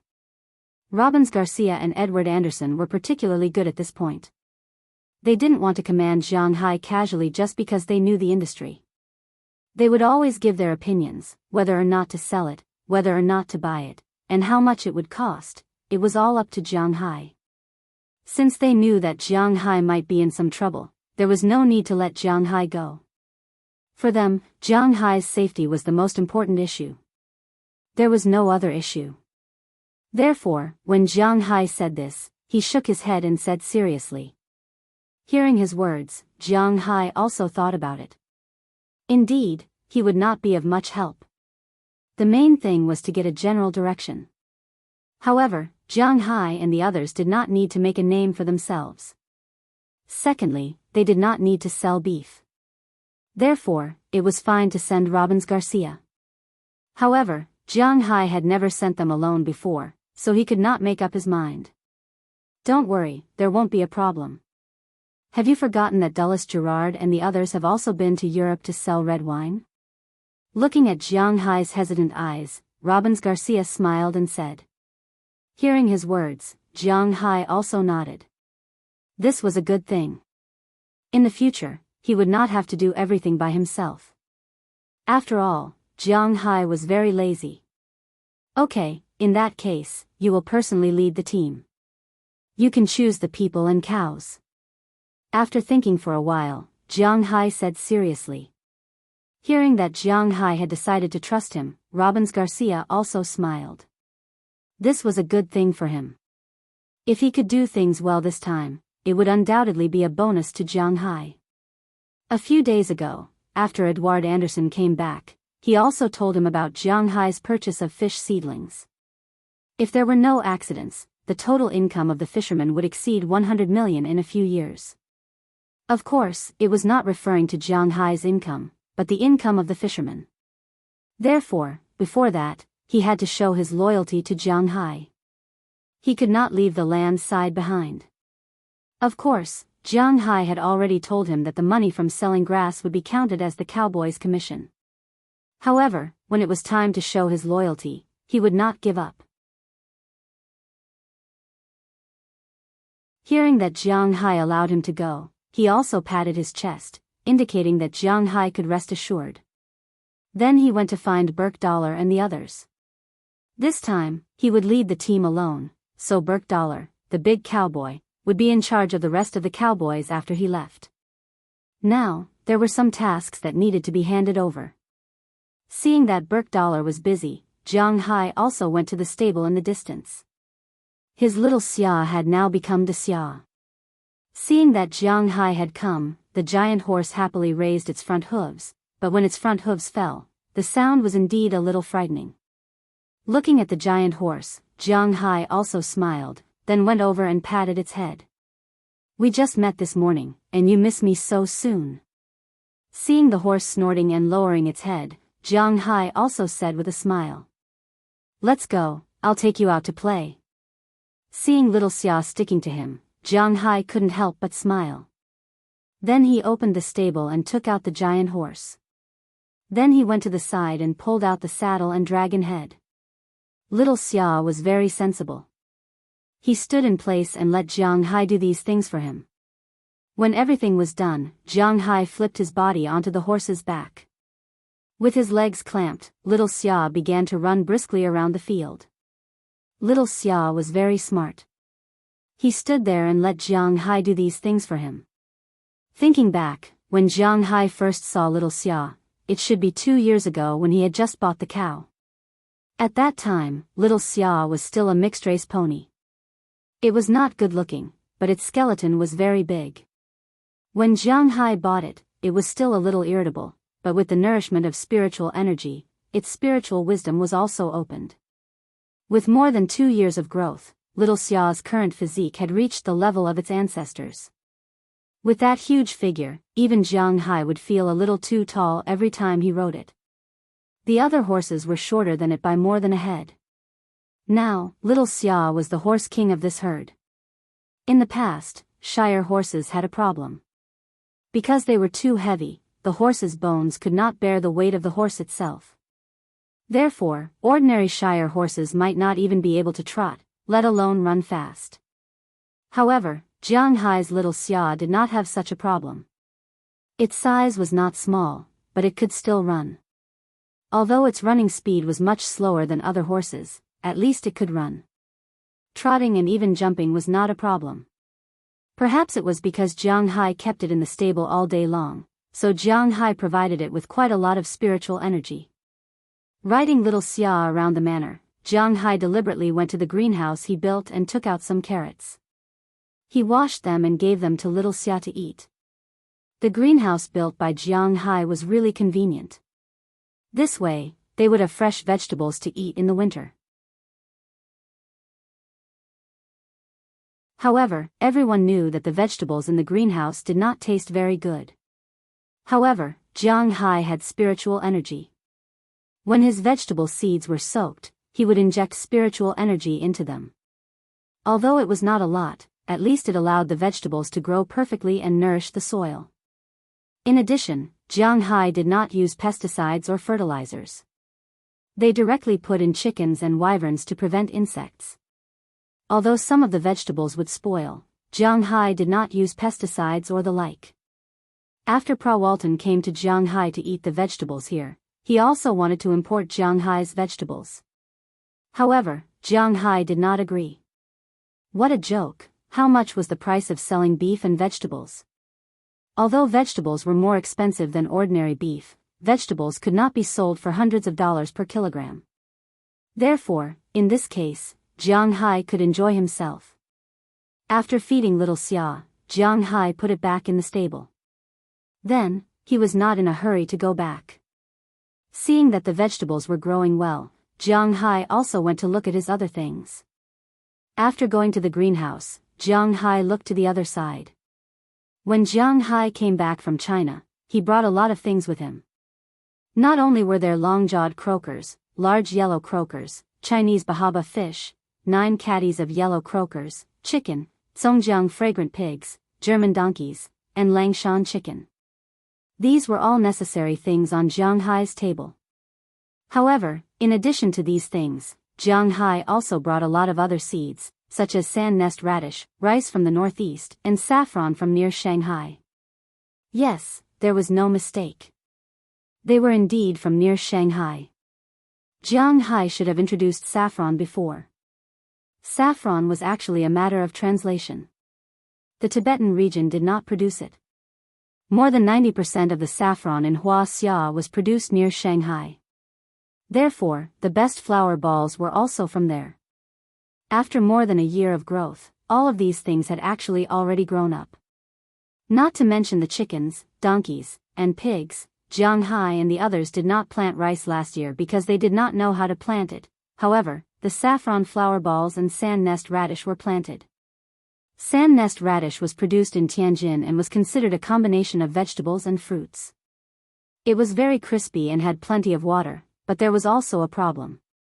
That was, the production was not very high. It could not be cooked as a dish, such as stir-frying or stewing. This kind of radish could not be done. It could only be eaten cold or raw. However, this kind of radish was very popular with the people in Jianghu's manner. They ate radish in winter and ginger in summer. It kept them healthy all year round. Although Jianghu did not like ginger, radish was still pretty good. Therefore, he ate a large radish almost every few days. As for saffron, it was a little troublesome. The people in Jianghu's manor were all rough people. There were no meticulous people. This included Aphrodite and the others. They had never planted these things before. This was not something that could be planted just by digging a hole, burying some soil, and counting 1, 2, 3, 4, 5. This thing needed to be divided into balls and stems. It was very expensive. Originally, Jianghu made this thing because it was valuable and good for women's health. In the end, it was quite troublesome. In August last year, Jianghu and the others directly planted the flower balls that Jianghu brought over. At least 2/3 of them were destroyed. But now, it seemed that the effect of spiritual energy was really terrifying. Even if Jianghu and the others did not know how to plant it, the 1/3 that survived were now growing very well. They could be harvested around May. If this thing grew well, then Jianghu would have to consider whether to get some ginseng or something to plant here. In the past, he often read novels about farming. 100-year-old ginseng was a must-have. Now that his spiritual energy was getting stronger, it was impossible to plant 100-year-old ginseng in the past. But now, it was not impossible. After he planted it, he would not sell it. It was not bad to keep it for himself to eat. In this case, in addition to ginseng, he could also plant some cordyceps, dendrobium ironhide, and so on. There were quite a lot of them. Thinking of this, Jianghu could not help but feel a little happy. These nourishing things should be very useful.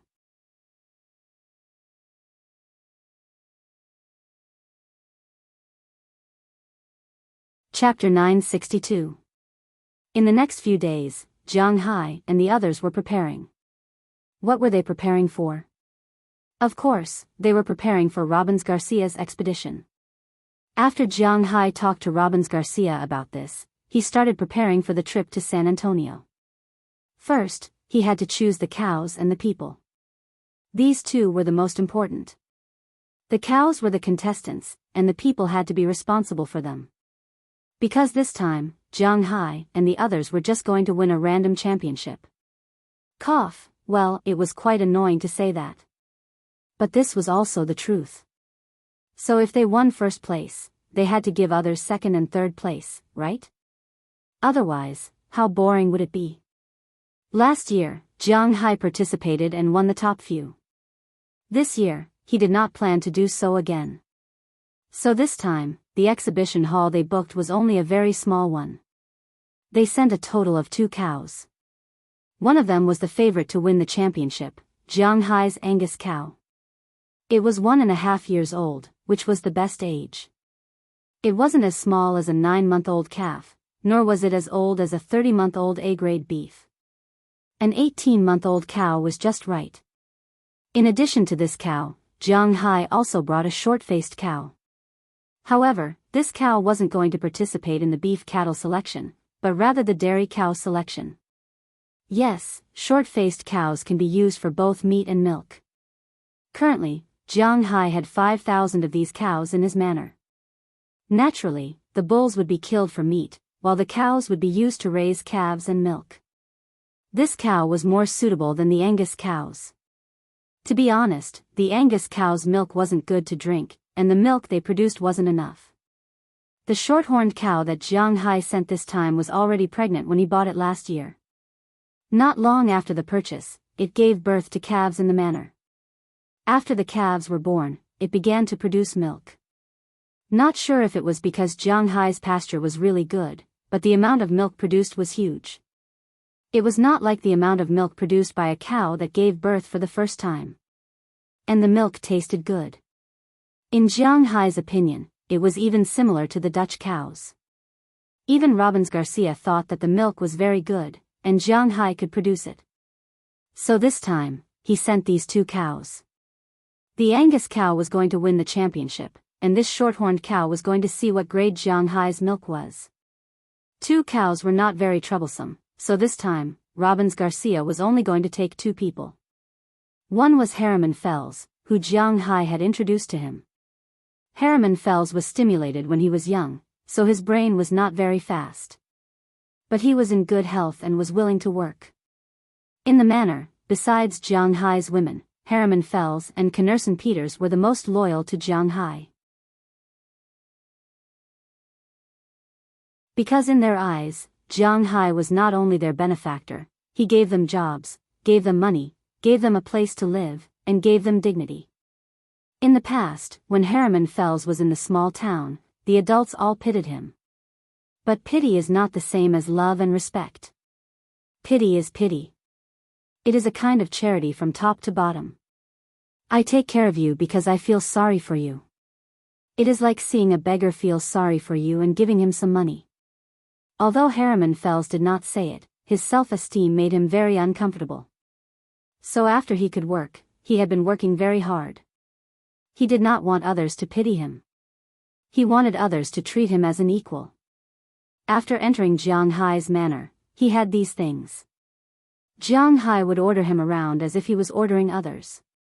This might seem inhumane to others, but this was what Harriman Fells wanted to do.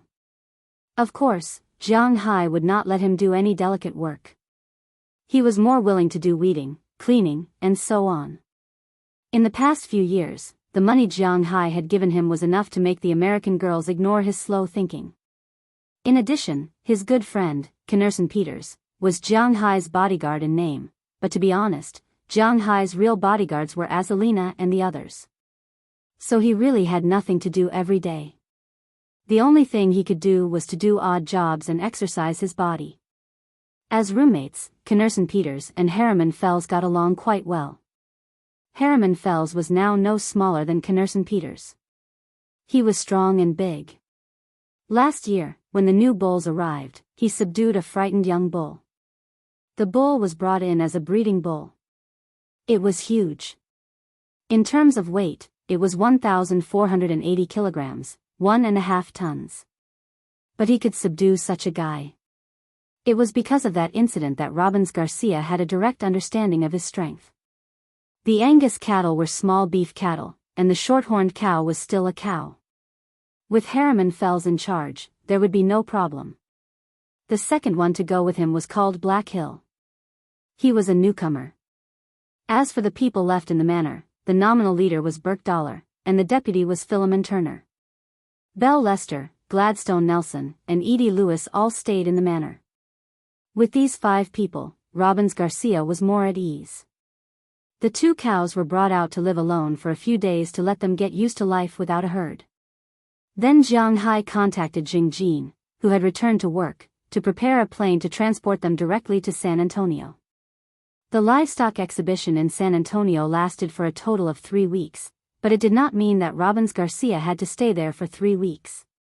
There were many activities in these 3 weeks, such as the street cattle herding activities, which seemed to be learned from Spain. There were also cowboy competitions, cowboy bull riding competitions, saddleless riding competitions, cattle throwing competitions, and so on.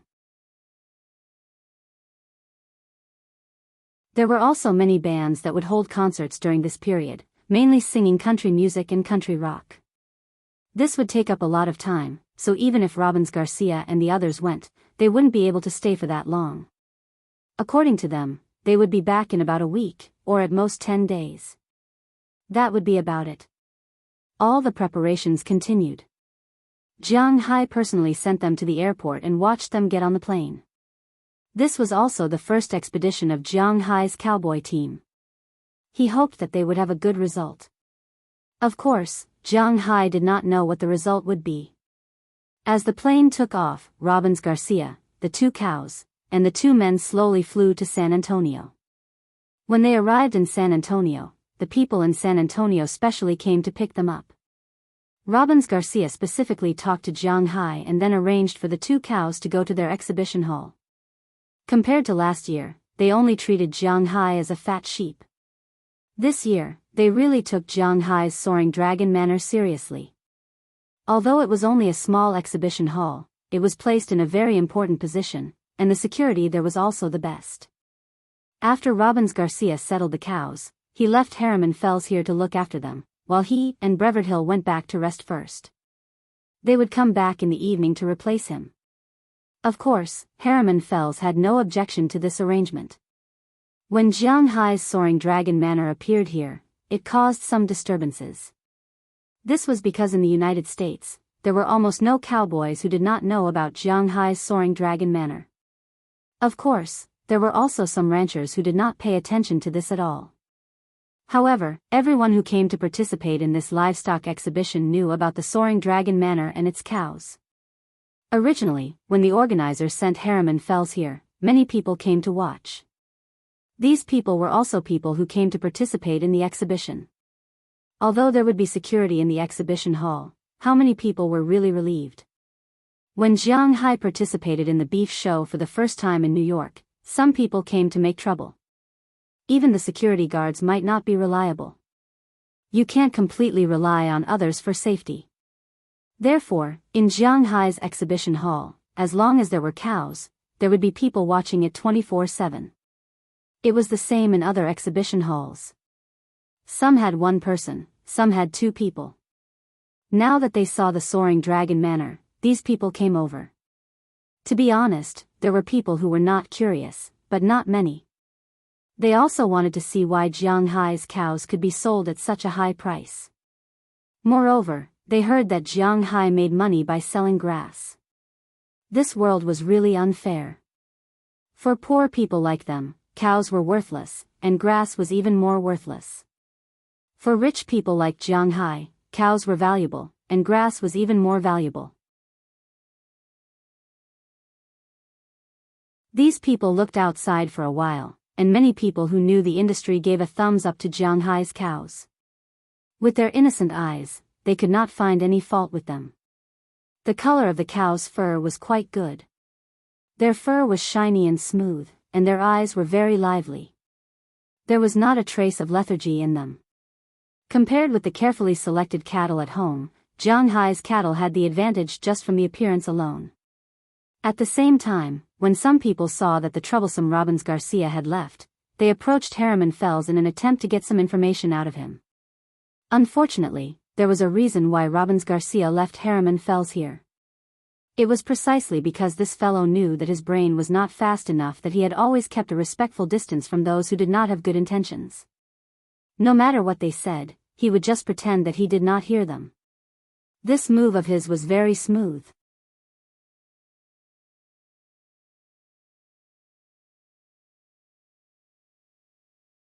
Chapter 963. Hey, I say, who is that guy over there? Why does everyone here surround him when he comes? Don't you see that he clearly doesn't want to talk to them? Is this interesting? A cowboy with a cigarette in his mouth looked at the people in the distance who had been rejected by Harriman Fells, but they still went forward to talk to him. The man said with some confusion. Hey, you don't know him, then do you know the meaning of the sign hanging over there? Hearing this man's words, the middle-aged cowboy he asked didn't care. He took the cigarette in his hand, lit it, and pointed to the sign hanging above the exhibition hall in the distance. Looking at the sign, the man frowned and then shook his head. "You are a newcomer." Seeing that he didn't know the sign, the old cowboy couldn't help but laugh and say, "Hey, I just graduated from college last year. Because I have no future, I came back to help my father's ranch." Hearing that this man could tell that he was a newcomer at a glance, the cowboy who pretended to be old could not help but smile awkwardly. "I know you are a newcomer, but anyone who has been in the industry for a few years will know that sign." Hearing his words, the middle-aged cowboy smiled disdainfully, pointed to the sign in the distance, and smacked his lips gently. "That is a legend." "What do you mean? Is that company strong? I haven't heard my father talk about it." Hearing his words, the young man here also became interested and asked with a puzzled face. He really hadn't seen the company's sign. "Strong? No, it's not very strong, it's quite strong. Speaking of which, this company has only been popular for about 2 years, but the wealth it has created in these 2 years is something you can't earn even in 10 lifetimes." Glancing at the young man, the middle-aged cowboy smiled. Although he was a little jealous, what he said was correct. So bad *SS. Hearing that this company seemed to be very strong, the young man also sat down and asked with a puzzled face. "Then I will tell you. This company is called Soaring Dragon. I heard that the boss is a Wuxia person. The sign above is the Dragon of Wuxia. This story started 2 years ago." Seeing that the young cowboy was so interested, the middle-aged man also started to talk. Perhaps because his voice was a little loud, it didn't take long for many people to gather around him to listen to his story. Harriman Fells, who was not far away, also heard their conversation, but he chuckled. The middle-aged man's story was very interesting, but even if he racked his brains, he wouldn't know what the truth of the matter was. But then again, he didn't know what the truth of the matter was. To be honest, Jianghu was the only one who knew why these cows were so good and how this company started. When the next day, Jianghu's small exhibition hall was crowded with people. To be honest, most of the cowboys were even more confused.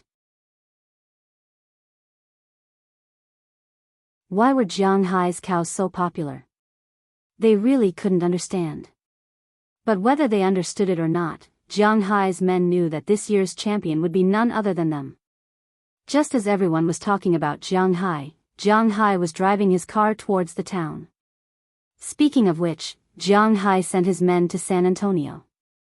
He was also a little hesitant at the beginning. Beef cows were different from red wine. To be honest, Jianghu didn't particularly value the red wine business. It belonged to the type of business that didn't matter if he had it or not. Therefore, he sent Dulles Gerard to brew red wine and then promote it in Europe. He didn't care too much about whether it would be promoted or not, but beef cows were different. Jianghu's beef cows were his main source of income now. However, today's matter could be regarded as satisfactory. Although Jianghu wasn't invited to San Antonio, they invited Jianghu's cows. Now, the popular ones were Jianghu and the Soaring Dragon Manor. With the Soaring Dragon Manor's cows, this was also a good choice. Moses Adams also became the legal counsel of the conference as he wished, and Jianghu was bound to have a good result. The most important thing was that Jianghu didn't leave this time. His women were quite happy. "It's good that you don't leave. Otherwise, when can we have children?" Looking at Jianghu's arrangement, Qi Jia also said with a smile. To be honest, they had been with Jianghu for a while, although they didn't do that kind of thing every day. However, most of the time, they did it once every other day. But even so, until now, they hadn't gotten pregnant. It had been confirmed that Jianghu didn't have any problems. Then, what about them? It was impossible to think about it. It was impossible for so many people to have problems, right? So now, their only thought was that since it wasn't easy to get pregnant, then they would do it more. They would get pregnant eventually. Jianghu was very interested in this kind of thing. However, no matter how interested he was, once it came every day, Jianghu would feel a little scared. It was said that 30 was like a wolf, 40 was like a tiger. Now, Qi Jia and the others hadn't reached the age of being like a wolf yet, but Jianghu already felt that he couldn't protect them. If in the future, cough. So after sending off Robbins Garcia and the others yesterday, Jianghu had been working hard when he returned. According to Qi Jia and the others, since it was winter and there was nothing to do outside, it was better to stay at home and have children. What if they got pregnant? So, Jianghu almost didn't get out of bed after returning to the manor yesterday. This morning, they wanted to pounce on him, but Jianghu dodged them. If this continued, even if he had 8 times the physical fitness of an ordinary person, he wouldn't be able to withstand it. So, he found an excuse to go to the county. As for what excuse he used, Jianghu felt a little nervous when he said it, because he said that he was going to buy soy sauce. Fortunately, Jianghu's family had too many people, so the consumption of seasonings was indeed high. After finding an excuse, Jianghu was relieved. He drove to Winthrop town. Since he said that he was going to buy seasonings, the first thing he did was naturally to buy seasonings. He drove to the town's commercial street. There were many supermarkets there. There were large ones, small ones, and even those owned by Native Americans. Of course, they rented Jianghu's shops.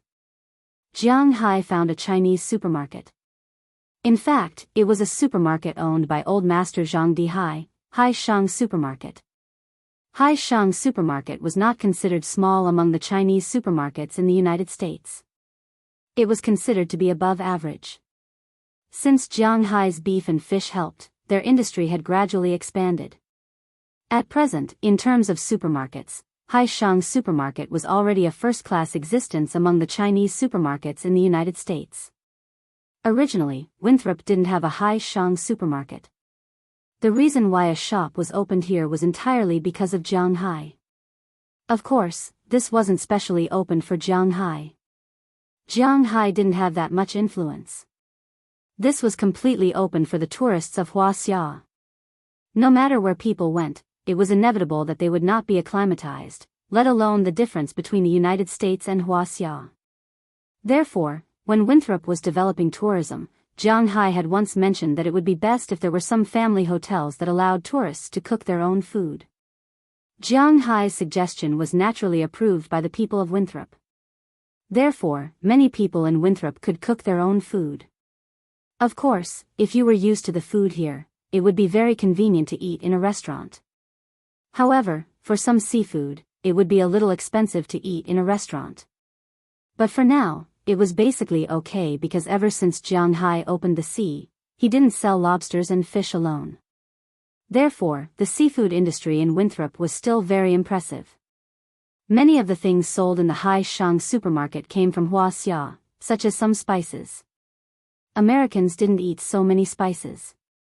Their spices were very simple and boring. These were prepared for the tourists of Wuxia. But now, they were prepared for Jianghu.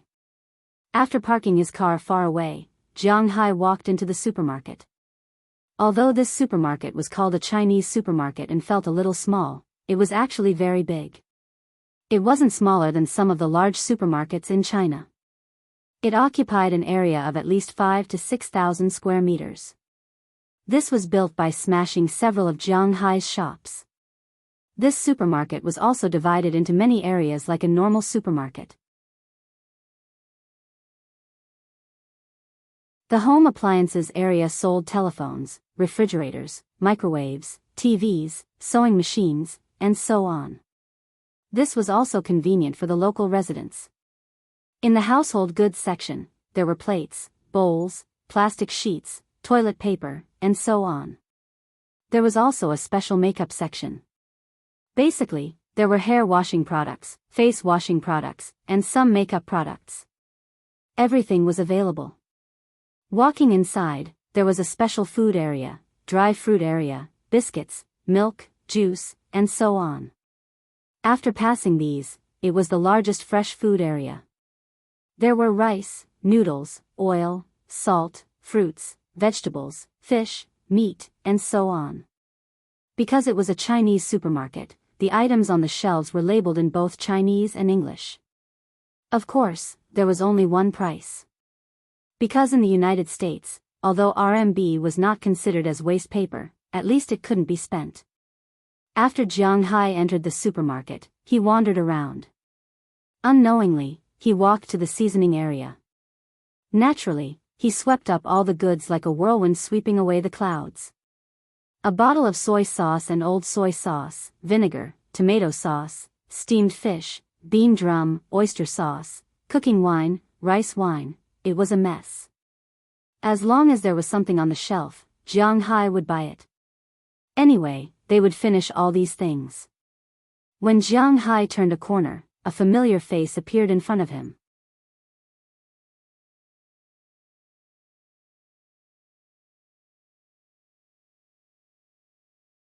Chapter 964. Sandy. Jiang Hai couldn't help but call out when he saw the person coming from around the corner. Yes, the person who came was none other than Shandy Clive. When she saw Jiang Hai, she was obviously stunned for a moment, then she smiled and nodded. You're here to buy things too? Jiang Hai hesitated for a moment, then smiled and said to Shandy Clive. To be honest, Jiang Hai was a little, at a loss when it came to Shandy Clive. Well, it wasn't wrong to use this word. After all, Jiang Hai had always had an affair with Shandy Clive. Although there was no real development, the two of them were like a layer of window paper that could be broken with a little force. However, ever since she was transferred to the town hall and met Chi Li, the relationship between the two of them became a little distant.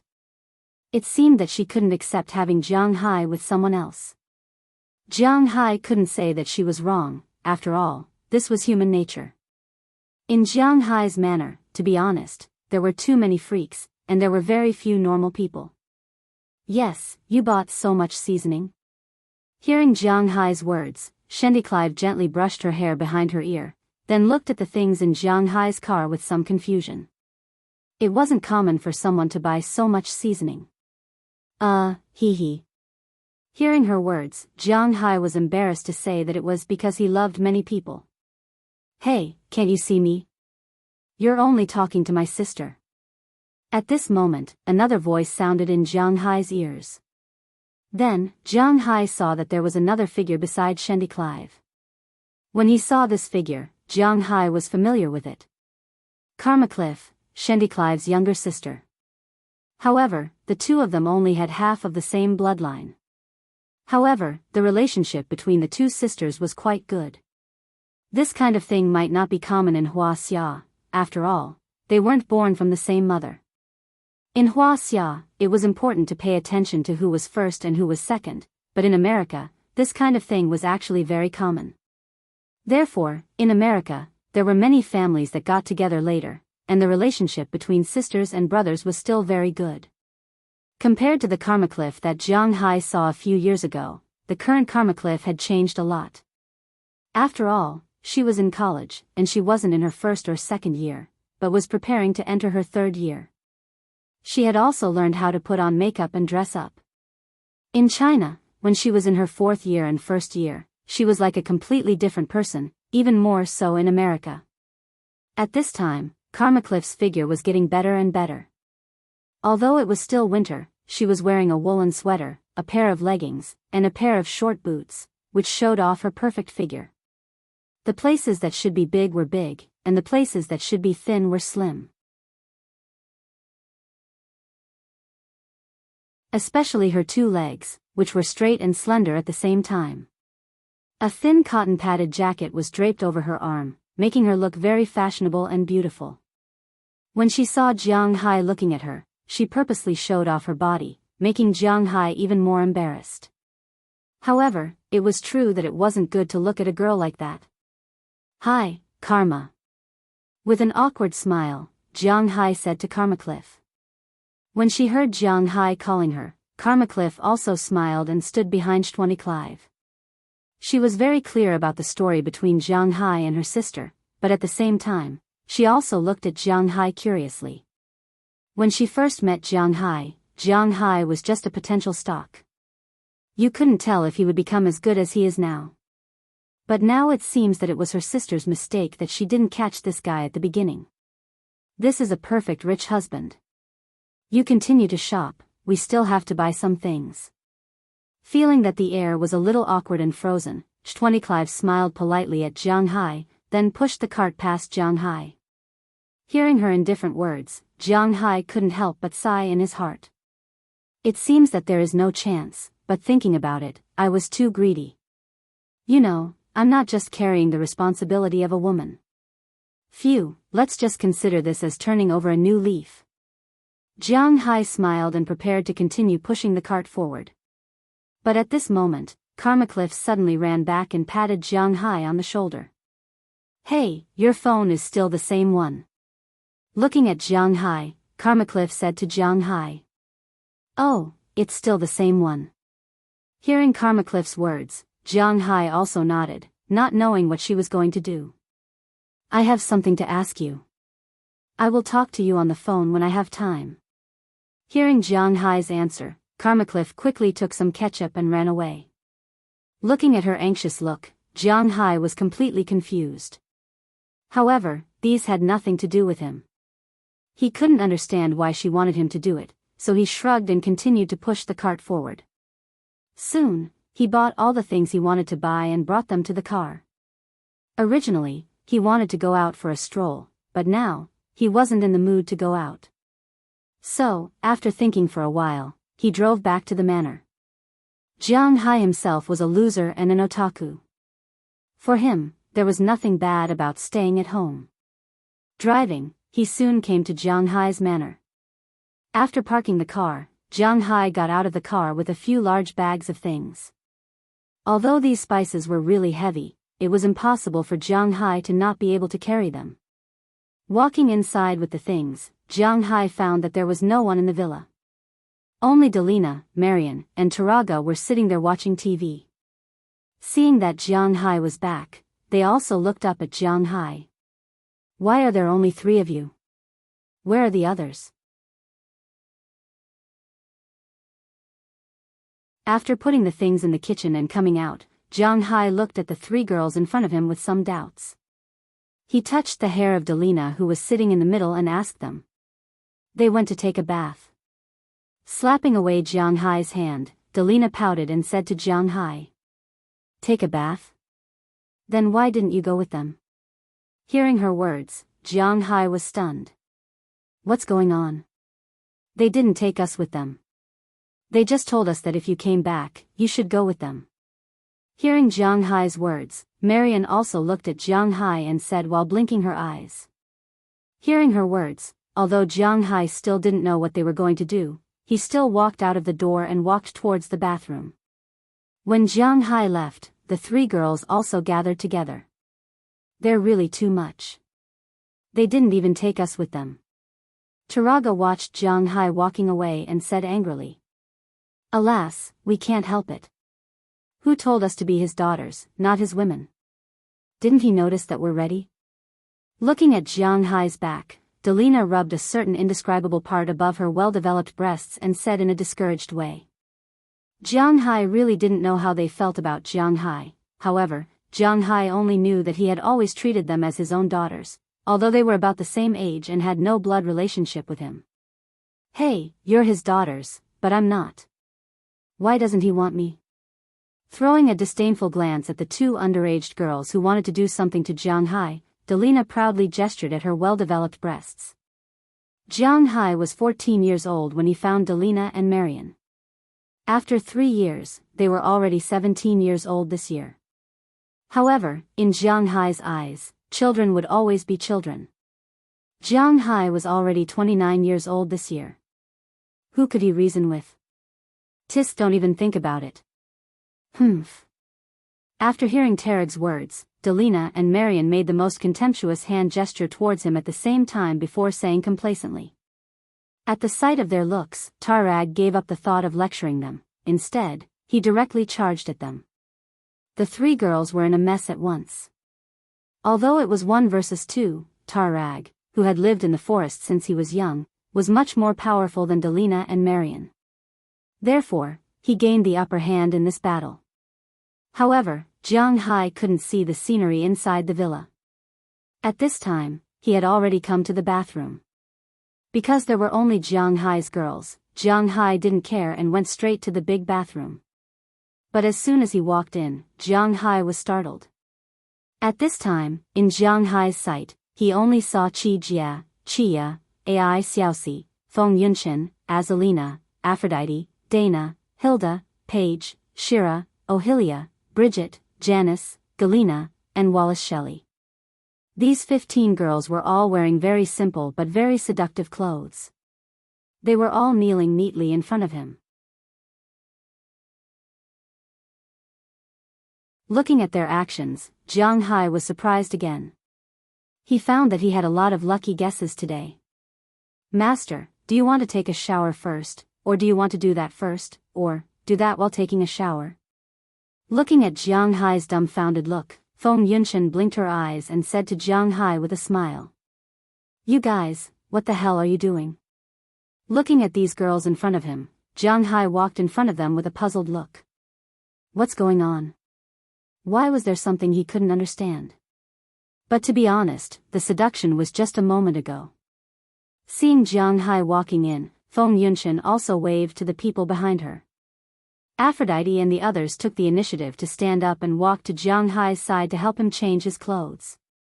But when changing clothes, some parts of the body that can't be described always inevitably rubbed against Jianghu's body. And intentionally or unintentionally, they also pressed Jianghu's hand on some parts that can't be described. Seeing this scene, Jianghu was even more stunned. His eyes looked around, but he didn't know what to say or do. Looking at Jianghu's appearance, Feng Yunqian proudly raised her eyebrows at Qijia. This was her plan.